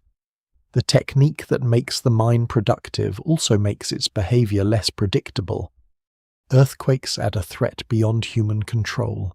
Even moderate shaking can destabilize galleries already weakened by excavation. Supports shift. Shaft walls shed stones. Water changes course through newly opened cracks. A mine near an active fault may survive many tremors before one finally causes widespread failure. Dating a collapse to a particular earthquake is difficult, and scholars still debate such connections at many sites. Disaster above ground can be equally fatal below. An attack on a mining settlement may trap workers underground if entrances are blocked deliberately or set on fire. Defenders might seal shafts to prevent enemies from taking ore. Raiders might destroy ladders or fill openings with rubble. In such circumstances, the mine becomes a refuge that turns into a tomb. The precise number of people killed in ancient mining disasters is almost impossible to recover. Bodies were removed when possible. Many collapses remain unexplored. Later mining destroyed earlier evidence. Written accounts are scarce or non-existent for prehistoric periods. No single explanation fully accounts for every abandoned tunnel containing tools, bones, or signs of sudden interruption. Yet the pattern of risk is unmistakable. The mine combines unstable rock, fire, toxic air, water, darkness, and confined movement in one environment. A problem that would be manageable on the surface becomes deadly below because every response depends on a narrow route back to daylight. For the workers, disaster may have lasted only moments. For those waiting above, it could continue much longer. Families gather near the shaft. Rescue attempts stop and begin again. Signals from below grow weaker. Eventually, the mine falls silent, not because the danger has passed, but because there is no one left to answer. Not every mine falls silent because the roof collapses or water rises through the shafts. Sometimes the decisive disaster occurs far beyond the entrance, in fields that no longer produce enough grain, in mountain passes closed by war, or in courts where rulers lose the authority to protect trade. The miners continue striking stone, unaware that the world supporting their labour is beginning to come apart above them. By the time the change reaches the tunnels, it may already be irreversible. Mining communities are unusually sensitive to disruption because they depend on resources drawn from several landscapes at once. Ore may come from the mountain, but food comes from valleys and plains. Timber arrives from forests, salt, cloth, pottery, livestock, and replacement tools move along roads and rivers. A settlement can sit beside immense mineral wealth and still collapse if those connections fail. The metal underground has value only while people elsewhere are willing and able to exchange for it. Climate shifts can weaken this system gradually. A sequence of dry years reduces harvests and pasture. Spring supplying workers and animals begin to shrink. Rivers become too shallow for transport, or their channels move away from established landing places. Communities that once produced surplus grain now struggle to feed themselves. They may no longer send food to distant miners, regardless of how valuable the ore remains. The effects build unevenly. A single drought rarely ends a mining tradition. Families use stored grain, reduce rations, sell livestock, and seek supplies from farther away. But prolonged instability changes the cost of survival. Grain becomes more expensive. Pack animals weaken. Charcoal burners compete with herders for remaining woodland. Workers leave the shafts during planting and harvest because food has become more urgent than metal. In colder or wetter periods, different problems emerge. Snow blocks passes for longer seasons. Heavy rain floods roads and lower workings. Landslides bury tracks linking mines to smelting settlements. Damp conditions make fuel harder to prepare and timber more likely to rot. None of these changes needs to be extreme on its own. A small climatic shift becomes dangerous when a mining economy is already strained by declining ore and environmental damage. Scholars still debate the role of climate in many ancient collapses because environmental records rarely align perfectly with human events. Tree rings, lake sediments, pollen, and cave deposits may indicate broad regional change, but communities respond differently. One settlement adapts while another disappears. Climate is therefore not a single explanation but a pressure that exposes existing weaknesses. Conflict creates sharper breaks. Mines attract attention because they concentrate wealth, skilled labour, and strategic materials. A rival group does not need to seize every tunnel. Controlling the roads may be enough. A blocked pass prevents ore from leaving and food from arriving. Raids on pack animals or storage buildings can halt production for months. If insecurity persists, traders choose safer routes, and the mining district becomes isolated. The workers may respond by fortifying settlements, hiding metal, or moving smelting away from vulnerable locations. Armed guards accompany shipments. Production continues, but every load costs more to protect. Eventually, the danger may outweigh the reward. A distant deposit with poorer ore can become preferable if it lies in safer territory. Warfare also changes demand. Armies require weapons, tools, and metal fittings, which may initially increase production. Rulers push mines harder, demanding more labour and tribute. Yet the same conflict that raises demand also destroys the networks needed to meet it. Fields burn, bridges collapse, ports change hands, skilled craftspeople flee. The mine becomes essential at precisely the moment when operating it becomes most difficult. Political collapse can be even more disruptive because large mining systems often depend on administration. Officials organize labour, distribute rations, maintain roads, and collect ore. Palaces or temples may store metal and coordinate exchange across wide regions. When central authority weakens, these mechanisms disappear. Workers may no longer receive food. Local leaders seize stockpiles.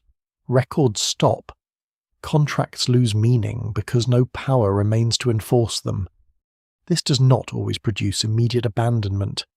Mining can continue on a smaller scale under local control. Families return to shallow workings. Old waste heaps are reprocessed for fragments overlooked by earlier crews. Tools are repaired rather than replaced. The industrial landscape contracts into scattered survival. Archaeologically, this may appear as a sharp decline in scale rather than a complete ending. Migration adds another layer. Communities facing drought, violence, or political disorder move towards safer land. Miners may leave with them, carrying their knowledge to new regions. Their disappearance from one site can therefore coincide with the beginning of mining somewhere else. Similar tool forms, smelting methods, or settlement practices may appear along migration routes, although tracing such movement is difficult. Knowledge travels without preserving the names of those who carried it. Sometimes the migrants are not the miners but the people who supported them. Farmers abandon nearby valleys. Herders move animals to distant pasture. Traders redirect caravans toward emerging centres. The mine remains physically intact, but its human environment empties. A few crews may continue for a time, drawing on stored food or reduced exchange. Eventually, they too depart.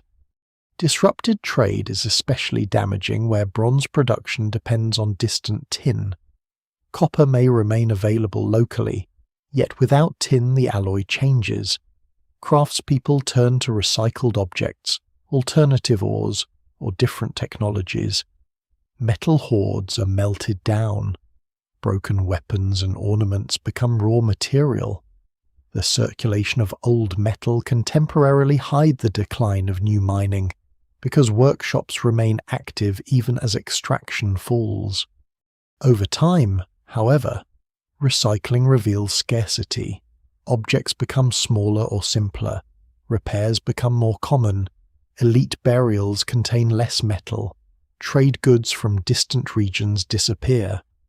What survives in the record suggests that technological systems can continue after their economic foundations have weakened, sustained by the careful reuse of materials accumulated in earlier generations. Sea routes also shift. A harbour silts up, piracy increases, a coastal kingdom falls.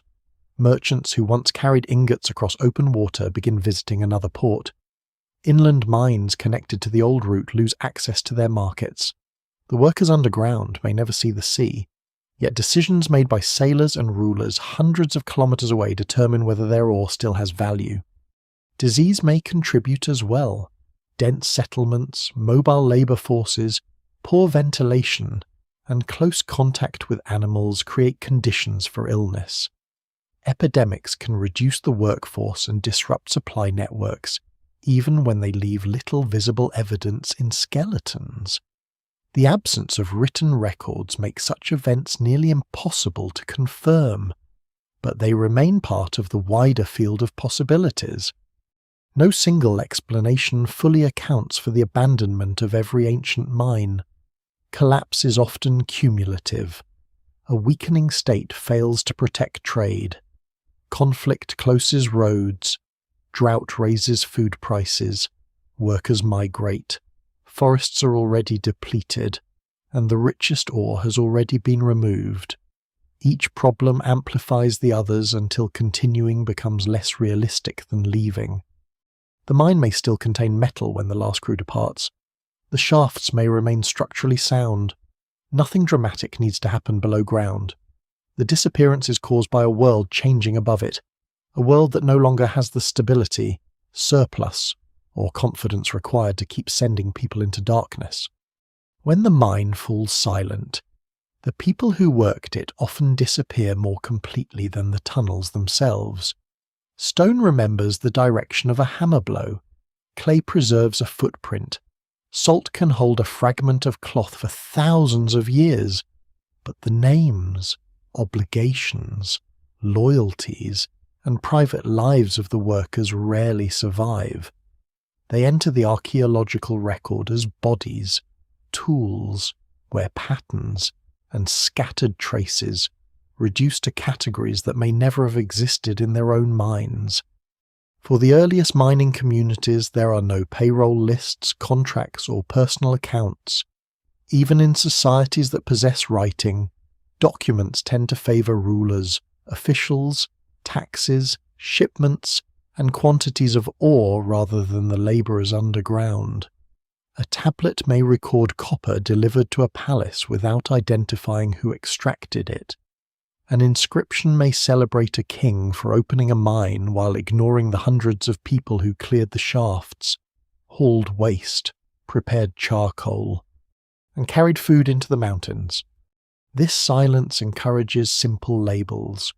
The workers become slaves, specialists, villagers, prisoners, or seasonal labourers, depending on the assumptions of the person reconstructing the past. Yet ancient mines could contain several of these groups at once. A skilled foreman might work beside a captive. Local families might share the tunnels with migrants hired for a season. Some workers may have entered willingly because mining offered wealth or status. Others may have descended because taxes, debt, military defeat, or political authority left them little choice. Freedom itself is difficult to measure archaeologically. A worker can own tools and still be trapped by obligation. A family can live near a mine and participate voluntarily while remaining dependent on an elite who controls food and trade. A captive may possess valuable technical knowledge and receive better treatment than an unskilled local labourer. The social boundary between free and unfree is often less clear than later legal categories suggest.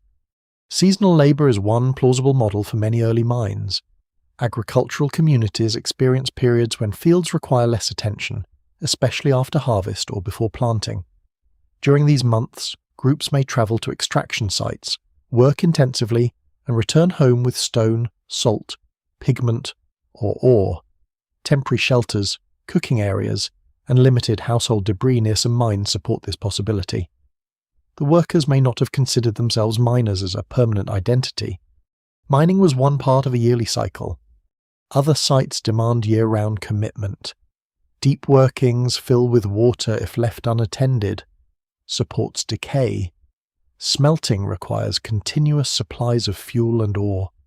Large settlements near major deposits suggest populations whose lives revolve around extraction. Children grow up beside spoil heaps. Skills pass through households.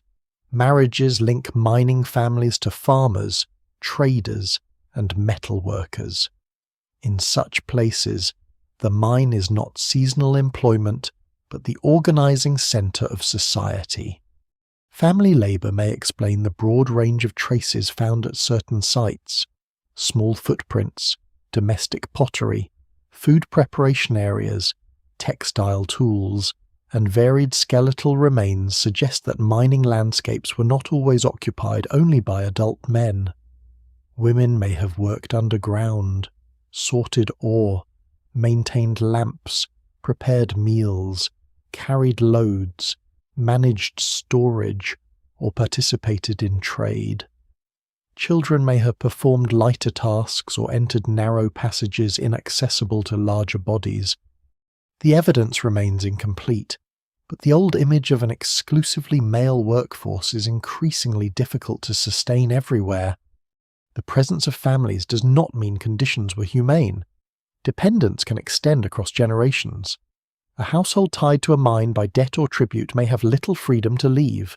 Children raised within the system may inherit obligations alongside technical knowledge. Skilled labour can be respected and exploited at the same time. Captives are another possibility, especially in periods of warfare and state expansion. Mines are ideal places to use coerced labour because the work is exhausting, dangerous, and difficult to escape. Historical societies in several regions later employ prisoners, enslaved people, and condemned workers in mines. It is tempting to project these practices backward into every prehistoric mining district, but direct evidence is rare. Chains, guards, fortified camps, or written orders are uncommon in the earliest contexts. Skeletal hardship alone cannot prove slavery. Malnutrition, injuries, and heavy physical stress may affect free workers as well. Nor does a rich burial prove freedom. An individual buried with tools may have held respected status within a system that exploited others. Scholars still debate how far inequality can be reconstructed from bodies and graves, especially when burial customs exclude much of the population.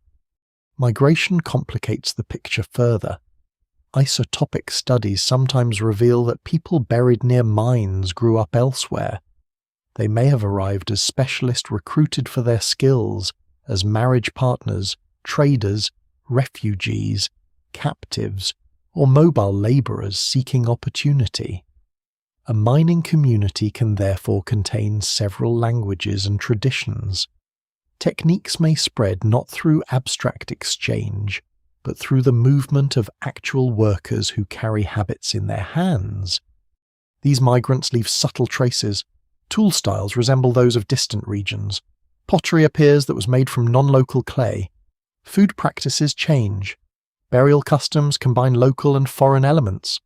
None of these clues alone identifies a miner's status, but together they reveal communities more diverse than the surrounding landscape might suggest. Skilled workers may have possessed bargaining power. A person capable of reading ore, controlling a furnace, or stabilizing a dangerous shaft cannot be replaced easily. Elites who control mines depend on such expertise, creating room for negotiation. Specialists may receive better rations, housing, ornaments, or protection. They may travel between political centers, carrying knowledge treated as valuable property. At the same time, specialization can become confinement. A worker trained from youth in one dangerous task may have few alternatives. When the mine declines, the skill that once provided status loses value, migration becomes necessary. The disappearance of a mining community may therefore scatter its people into unfamiliar places where their expertise is no longer recorded.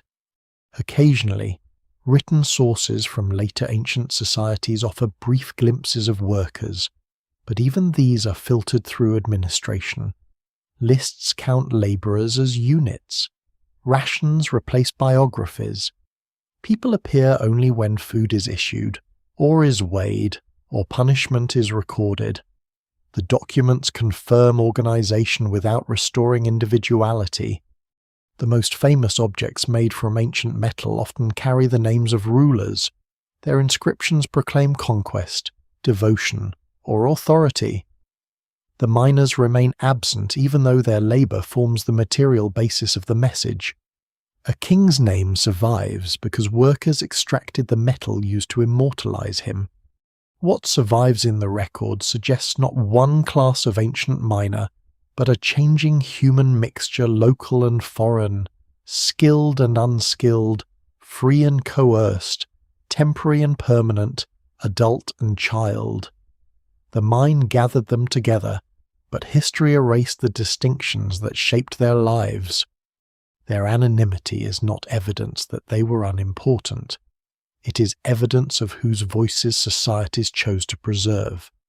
Beneath every surviving blade, ornament, ingot, and monument lies a population whose identities were consumed by the work itself, leaving only the tunnels to testify that they were there. Once the last workers leave, the mine begins a second life. The entrance darkens under fallen stone and vegetation. Water gathers in the lower passages. Timber supports decay, and the sounds of labour are replaced by dripping wind and the movement of animals. Yet abandonment does not make the place empty in the imagination of those who remain nearby. A tunnel descending into the earth invites explanation, especially when no living person remembers who made it, or why the work stopped. The first stories may begin with practical warnings. Parents tell children not to approach the shaft because the ground is unstable. Shepherds avoid openings where animals have disappeared. Travellers hear that strange air rises from certain caves and extinguishes lamps. These cautions are grounded in real danger, but over generations the reason changes. A collapse becomes a curse. Toxic gas becomes the breath of a buried spirit. Flooded galleries become underground rivers guarded by beings who punish intruders. Abandoned mines are ideal places for myth because they preserve obvious evidence of human activity while hiding its meaning. Tool marks cover the walls, but the tools are gone. Cut passages lead into darkness, but no one knows their full extent. Spoil heaps prove that valuable material once came from below, yet later visitors may find little worth extracting. The contradiction is powerful. If people once worked so hard here, something extraordinary must still remain. Stories of hidden treasure follow naturally. A forgotten chamber contains gold. A king sealed his wealth beyond a collapsed passage. Miners discovered a rich vein and died before revealing its location. Such legends appear in many regions and historical periods, often attached to tunnels whose original purpose has been forgotten. Some stories encourage renewed exploration. Others warn that the treasure cannot be taken without sacrifice, permission, or disaster. The treasure is rarely imagined as ordinary ore. It grows in value as memory fades. A copper mine becomes a source of silver. A shallow quarry becomes an underground city. A storage chamber becomes a royal tomb. The landscape enlarges the past because uncertainty allows each generation to reshape it. What survives in the record suggests that practical mining knowledge can disappear surprisingly quickly when communities move, languages change, or economic systems collapse. Some mines become associated with non-human workers, dwarfs, spirits, demons, giants, ancestral beings, or hidden peoples are said to have cut the passages. Their small or enormous bodies explain tunnels that seem too narrow or too large for ordinary humans. Unusual tool marks become evidence of supernatural craftsmanship. The idea is especially persuasive when later communities cannot reproduce the techniques used by earlier miners or do not recognize the materials once extracted. Legends of underground beings may preserve distant memories of real workers who are socially separate from surrounding populations. Migrant miners could speak another language, wear unfamiliar clothing, and live in isolated camps. After their departure, local communities might remember them as strange people of the mountains. Over centuries, difference becomes otherness, and otherness becomes myth. Scholars still debate how often folklore contains distorted fragments of historical memory. Because stories evolve continuously and cannot be treated as direct evidence. The dead also remain present. A mine where workers were trapped may become a place of mourning long after the event itself is forgotten. Families leave offerings near the entrance. Certain days are avoided. Sounds from within are interpreted as hammering by those who never escaped. Wind moving through connected shafts can produce low tones, while dripping water echoes like footsteps. In darkness, natural acoustics easily become signs of continued labor. The image of dead miners still working below is one of the most persistent forms of mining folklore. It reflects the unfinished nature of their disappearance. Bodies may never have been recovered. The mine remains closed. Without a grave, the dead seem unable to leave the place of their labor. The story gives shape to absence, transforming geological silence into a human presence that can still be heard. Other traditions imagine the mine as a boundary between worlds. The descent resembles burial, and the return resembles rebirth. Valuable substances emerge from darkness as though born from the earth. Fire transforms them again at the surface. These processes encourage symbolic associations even where direct ritual evidence is limited. A mine can become sacred, polluted, forbidden, or all three at once. Offerings placed near abandoned entrances may reflect this altered status. Pottery, food, Animal bones, coins, tools, or ornaments are deposited in places no longer used for extraction. Some offerings may be made to protect travellers or appease forces believed to inhabit the tunnels. Others may belong to later burials or ordinary activities. The evidence remains incomplete, and archaeologists must avoid assigning ritual meaning to every unusual object found underground. Curses often attach themselves to mines reopened after long abandonment. A new crew enters and suffers accidents. The shaft floods. A support fails. Illness spreads through the camp. Rather than recognizing decayed timber, hidden voids, or contaminated air, communities explain the pattern through violation. The old mine was sealed for a reason, and those who disturb it invite punishment. Such stories are not irrational in their effects. A taboo can protect people from genuinely dangerous places. Declaring a shaft sacred or cursed discourages children, strangers, and livestock from entering unstable ground. Myth becomes a form of hazard management, preserving caution after technical knowledge has disappeared. Yet myths can also lure people inward. Treasure hunters cut through ancient seals, remove supports, and disturb burials. They follow rumors of hidden gold through passages originally dug for salt, flint, or low-grade copper. In doing so, they destroy the very evidence that might reveal the mine's true history. Archaeological layers are mixed, tools are removed without records, human remains are displaced. The search for an imagined treasure erases the real one, the preserved story of labor. Later rulers sometimes claim abandoned mines as proof of ancient inheritance. They connect old tunnels to legendary ancestors, heroic founders, or vanished kingdoms. The mine becomes part of political memory, even when its original workers belong to an entirely different people. Landscapes are rarely neutral. Whoever controls the story of the underground can claim authority over the wealth it once produced. Religious traditions may reinterpret the same site repeatedly. A prehistoric shaft becomes a pagan sanctuary, then a place associated with a saint, spirit, or demon. Each belief leaves new marks, carvings, offerings, walls, fires, or burials. The mine accumulates meanings just as it once accumulated galleries. Later visitors enter not only a physical tunnel, but layers of stories built over thousands of years. No single legend can explain why the ancient miners disappeared. Most myths arise too late to preserve reliable details of the final working years, yet they reveal how communities respond to a wound in the landscape that remains visible after history has vanished.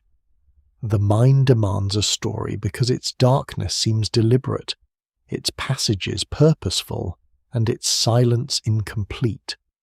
Long after the miners' names are lost, people continue imagining them beneath the earth guarding treasure, striking stone, waiting behind collapsed walls, or warning the living to stay away. The workers disappear from history, but in myth, they never entirely stop working. The abandoned mine does not remain silent forever. Centuries after its entrance collapses and its stories become legend, another group begins to descend. They carry helmets, lamps, measuring equipment, sample bags, cameras, and instruments capable of detecting traces invisible to the eye. Their purpose is not to extract ore, but to recover evidence. The mine becomes a site of investigation, and every layer of mud, charcoal, bone, timber, and broken stone is treated as part of a record that can be read only once. Excavating underground requires unusual patience. On the surface, archaeologists can open wide trenches and study structures from above. Inside a mine, they work within the narrow spaces left by the original miners. Sediment must be removed carefully without disturbing unstable ceilings or destroying footprints pressed into soft ground. Equipment is passed through tight passages. Samples are labelled in dim light. A careless step can erase a trace preserved for thousands of years. The first task is often to reconstruct the shape of the mine itself. Surveyors map shafts, chambers, ramps, drainage channels, and collapsed sections. Laser scanners can record millions of points across the stone surface, creating detailed three-dimensional models. These models reveal relationships difficult to understand while crawling through the tunnels. Separate galleries may belong to different periods. A passage that appears isolated may once have connected to a shaft now filled with debris. Tool marks can show the direction from which workers approach the ore. The walls preserve a history of technique. Broad scars may come from stone hammers. Narrow cuts suggest metal picks. Heat-reddened rock and charcoal indicate fire setting. Repeated strike patterns reveal whether miners worked standing, kneeling, or lying down. Differences between neighbouring galleries may reflect separate crews, changing tools, or generations of experimentation. What appears at first to be a rough surface can become a record of thousands of deliberate movements. Charcoal offers one of the most valuable sources of time. Small fragments left by lamps, fires, or smelting can be dated through radiocarbon analysis. A single date rarely explains an entire mine, but groups of samples can establish when different areas were active. The results sometimes overturn assumptions based on tool style or local legend. A tunnel believed to be medieval may prove prehistoric. Another thought to belong to one continuous operation may contain several phases separated by centuries. Dating remains difficult because charcoal can be older than the event in which it was burned. Miners may use timber from long-lived trees or collect old wood. Later visitors can leave fires in earlier workings. Water and animals move fragments through sediment.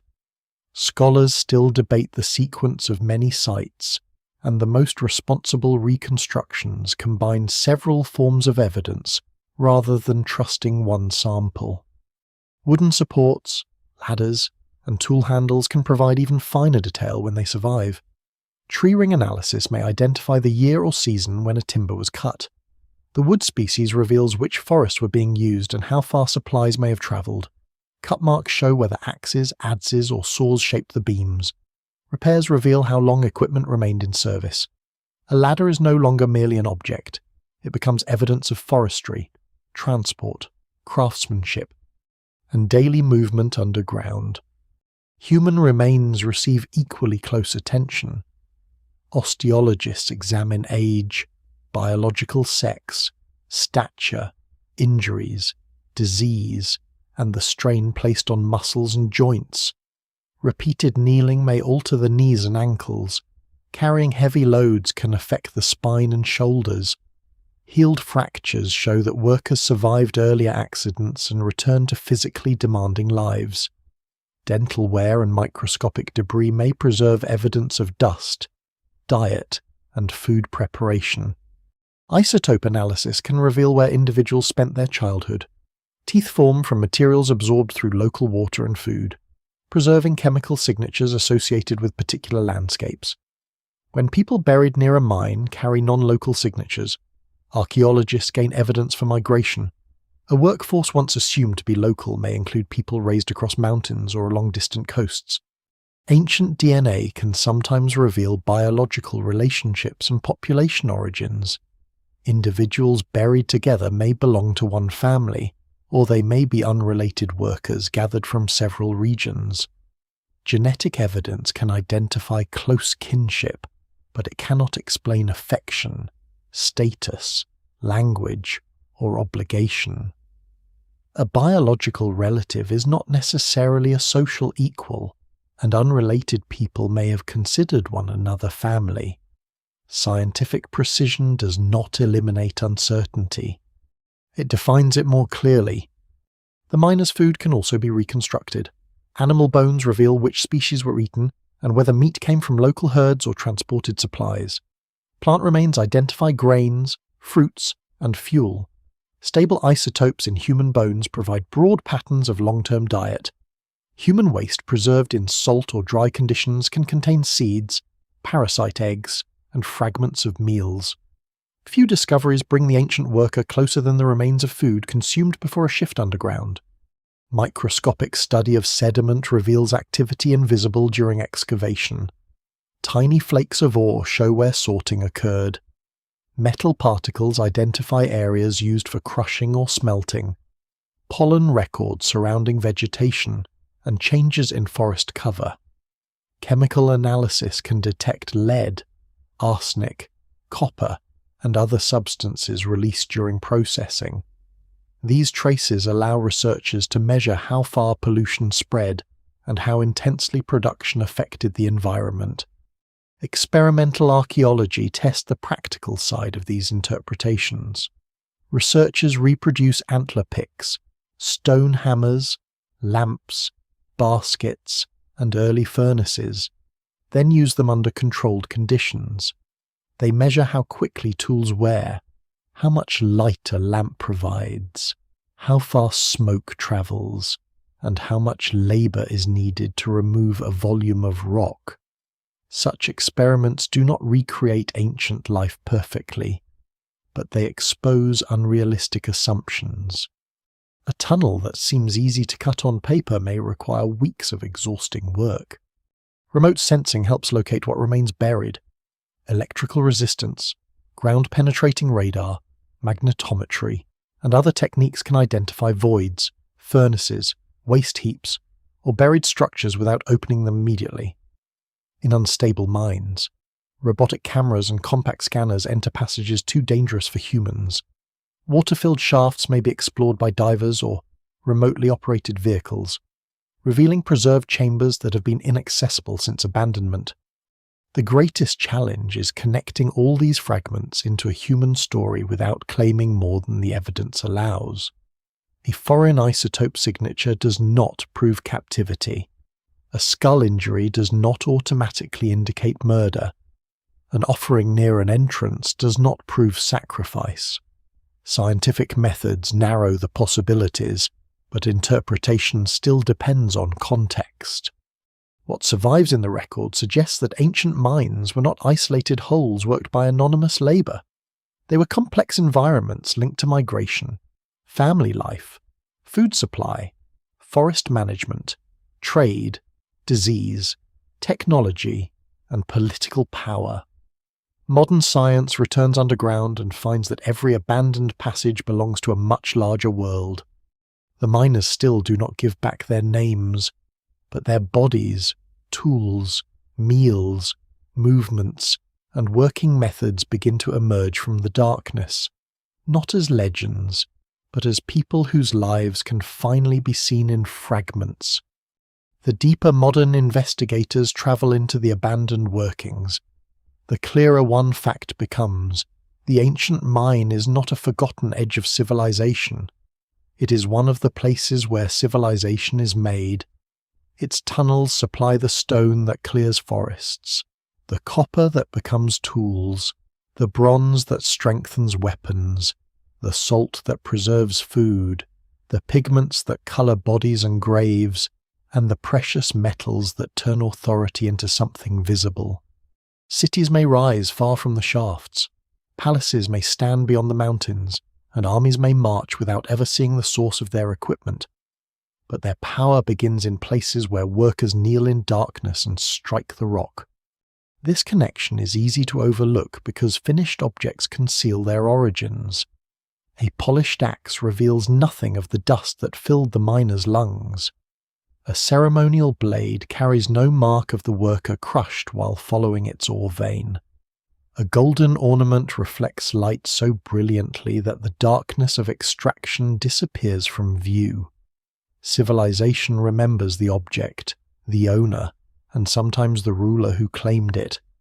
The people who made the material possible are usually missing. Yet their labor reshapes nearly every part of the ancient world. Mining encourages specialization because no single household can easily extract ore, produce charcoal, control a furnace, cast metal, grow food, and transport goods across long distances. Communities become more dependent on one another.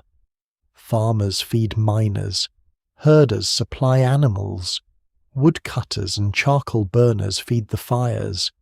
Traders carry raw material toward workshops and finished objects toward distant markets.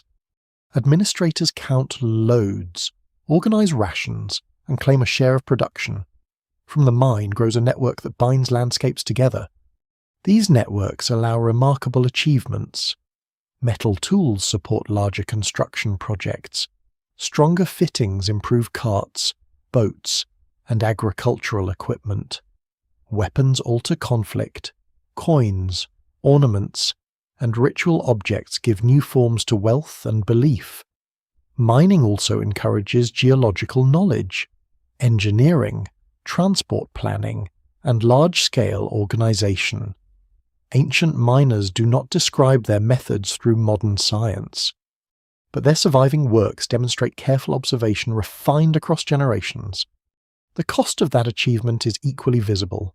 Forests disappear into furnaces, slopes erode, streams carry toxic sediment, workers suffer damaged joints, fractured bones, smoke exposure, metal poisoning, and lives shaped by repeated physical strain.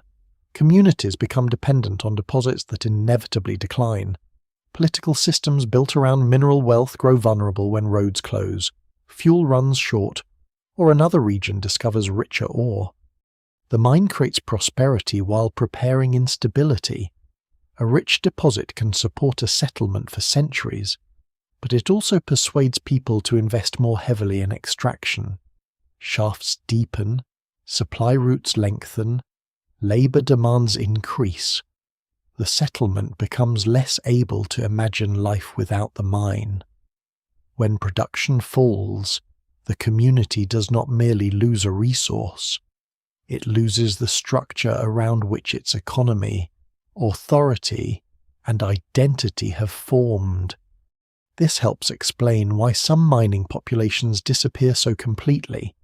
Their settlements may be dismantled, absorbed, or abandoned. Workers migrate and become farmers, soldiers, craftspeople, or strangers in another region. Their descendants may preserve technical habits without remembering where those habits began. The disappearance is not always a sudden death beneath collapsing rock. Often it is the slower erasure of a people whose specialized world no longer has a place in the new order. What survives underground creates the illusion that the mine itself is permanent. Stone walls remain, tool marks remain, waste rock remains. Human communities are more fragile. Their languages, traditions, and memories can vanish while the passages they cut continue beneath fields, forests, and modern towns. A farmer may walk above a prehistoric gallery without knowing it exists. A road may cross the buried entrance to a mine that once supplied an entire region. There is a strange reversal in this survival. The workers entered the earth to remove what was hidden, yet the earth ultimately hides them. Their bodies, tools, footprints, meals, and lamps are sealed inside the very landscape they tried to open. Centuries later, archaeologists descend and recover only fragments. Every discovery reveals something, but it also exposes how much is missing. Scholars still debate the precise organization of many mining communities, the frequency of forced labor, the causes of abandonment, and the meaning of human remains found underground. The evidence remains incomplete because ancient mines preserve activity unevenly. One gallery may hold a nearly perfect wooden ladder, while another loses every organic trace. A collapse may protect a working surface or destroy it. Written sources may count ore, but ignore workers entirely. No single explanation fully accounts for the disappearance of the ancient miners, because there was never one kind of miner and never one kind of ending. Some died in accidents, some were killed in conflict, some left when deposits failed, some followed trade routes toward new opportunities, some may have remained nearby as farming communities that no longer considered mining central to their lives. Others were absorbed into states that recorded production but erased local identity. Their legacy is therefore both immense and strangely anonymous. They help move humanity from stone toward metal, from local exchange toward long-distance trade, and from small communities toward economies capable of supporting cities and states, they contribute to technologies that improve survival, but also to weapons that make organized violence more destructive. They create wealth that funds monuments, yet few monuments are built for them. The surviving mines challenge the way history is usually told. Civilizations are often described through rulers, battles, temples, and discoveries. Underground. Another version appears. It is a history of coordinated bodies, repeated movements, damaged landscapes, and knowledge passed quietly from one generation to the next. It shows that great transformations rarely begin in palaces. They begin where ordinary people perform difficult work that others later treat as inevitable. At the mouth of an ancient shaft, daylight ends only a few steps inside. Beyond that boundary, the walls still carry soot, scratches, and hollows made by hands that cannot be named. Somewhere deeper, a tool may remain beneath fallen stone. A footprint may wait under sediment. A sealed chamber may still contain the final evidence of a crew that never returned. The ancient miners disappeared, but the world they helped create did not. It surrounds every later city built with metal tools, every trade route shaped by mineral wealth, and every state that learned to turn resources into power. Their tunnels remain beneath the surface like the hidden foundations of history itself, reminding the living that civilization has always been built not only upward into monuments and towers, but downward into darkness. Far beneath the modern landscape, the old galleries remain. Rain falls over the hills, trees take root in the spoil heaps, and roads pass above shafts whose entrances have long since disappeared. The settlements that once depended on the mines are gone or changed beyond recognition. Their walls have collapsed into soil, their furnaces are cold. The routes that carried ore toward distant workshops have become field boundaries, forest paths, or faint lines visible only from the air. Underground, time moves differently. A hammer mark can survive longer than a kingdom. Soot from a lamp can outlast the language spoken by the person who lit it. A wooden ladder, preserved by salt or water, may remain after every story connected to it has vanished. These objects do not speak loudly. They wait in darkness, holding small pieces of lives that history never thought to record. The miners themselves may have expected no remembrance. Their concerns were immediate: the strength of the roof, the quality of the ore, the condition of the rope, the distance back to daylight. They listened for cracks in the stone. They watched the flame of the lamp. They trusted the hands working beside them. At the end of a shift, they climbed toward the surface, carrying the weight of the earth with them. Some returned home. Some travelled onward. Some were left behind where collapse, water, smoke, or exhaustion ended their journey. Their different fates have blurred into one long silence, yet the world above continued to use what they brought out. Metal passed from hand to hand, tools opened fields, weapons changed borders, ornaments entered graves. The miners disappeared while their labour moved forward through history. And so the deepest mystery is not simply why one community vanished, or why one mine was abandoned. It is how often civilization forgets the people who support it from below, from beyond the walls, and from places rarely seen. The grandest achievements rest upon hidden work, repeated patiently until it becomes invisible. Now the lamps are extinguished again. The passages return to darkness. Water gathers slowly in the lowest chambers, and dust settles over the unfinished stone. Somewhere beneath the quiet earth, the final hammer remains where it fell, surrounded by the marks of countless blows. Above it, the world continues,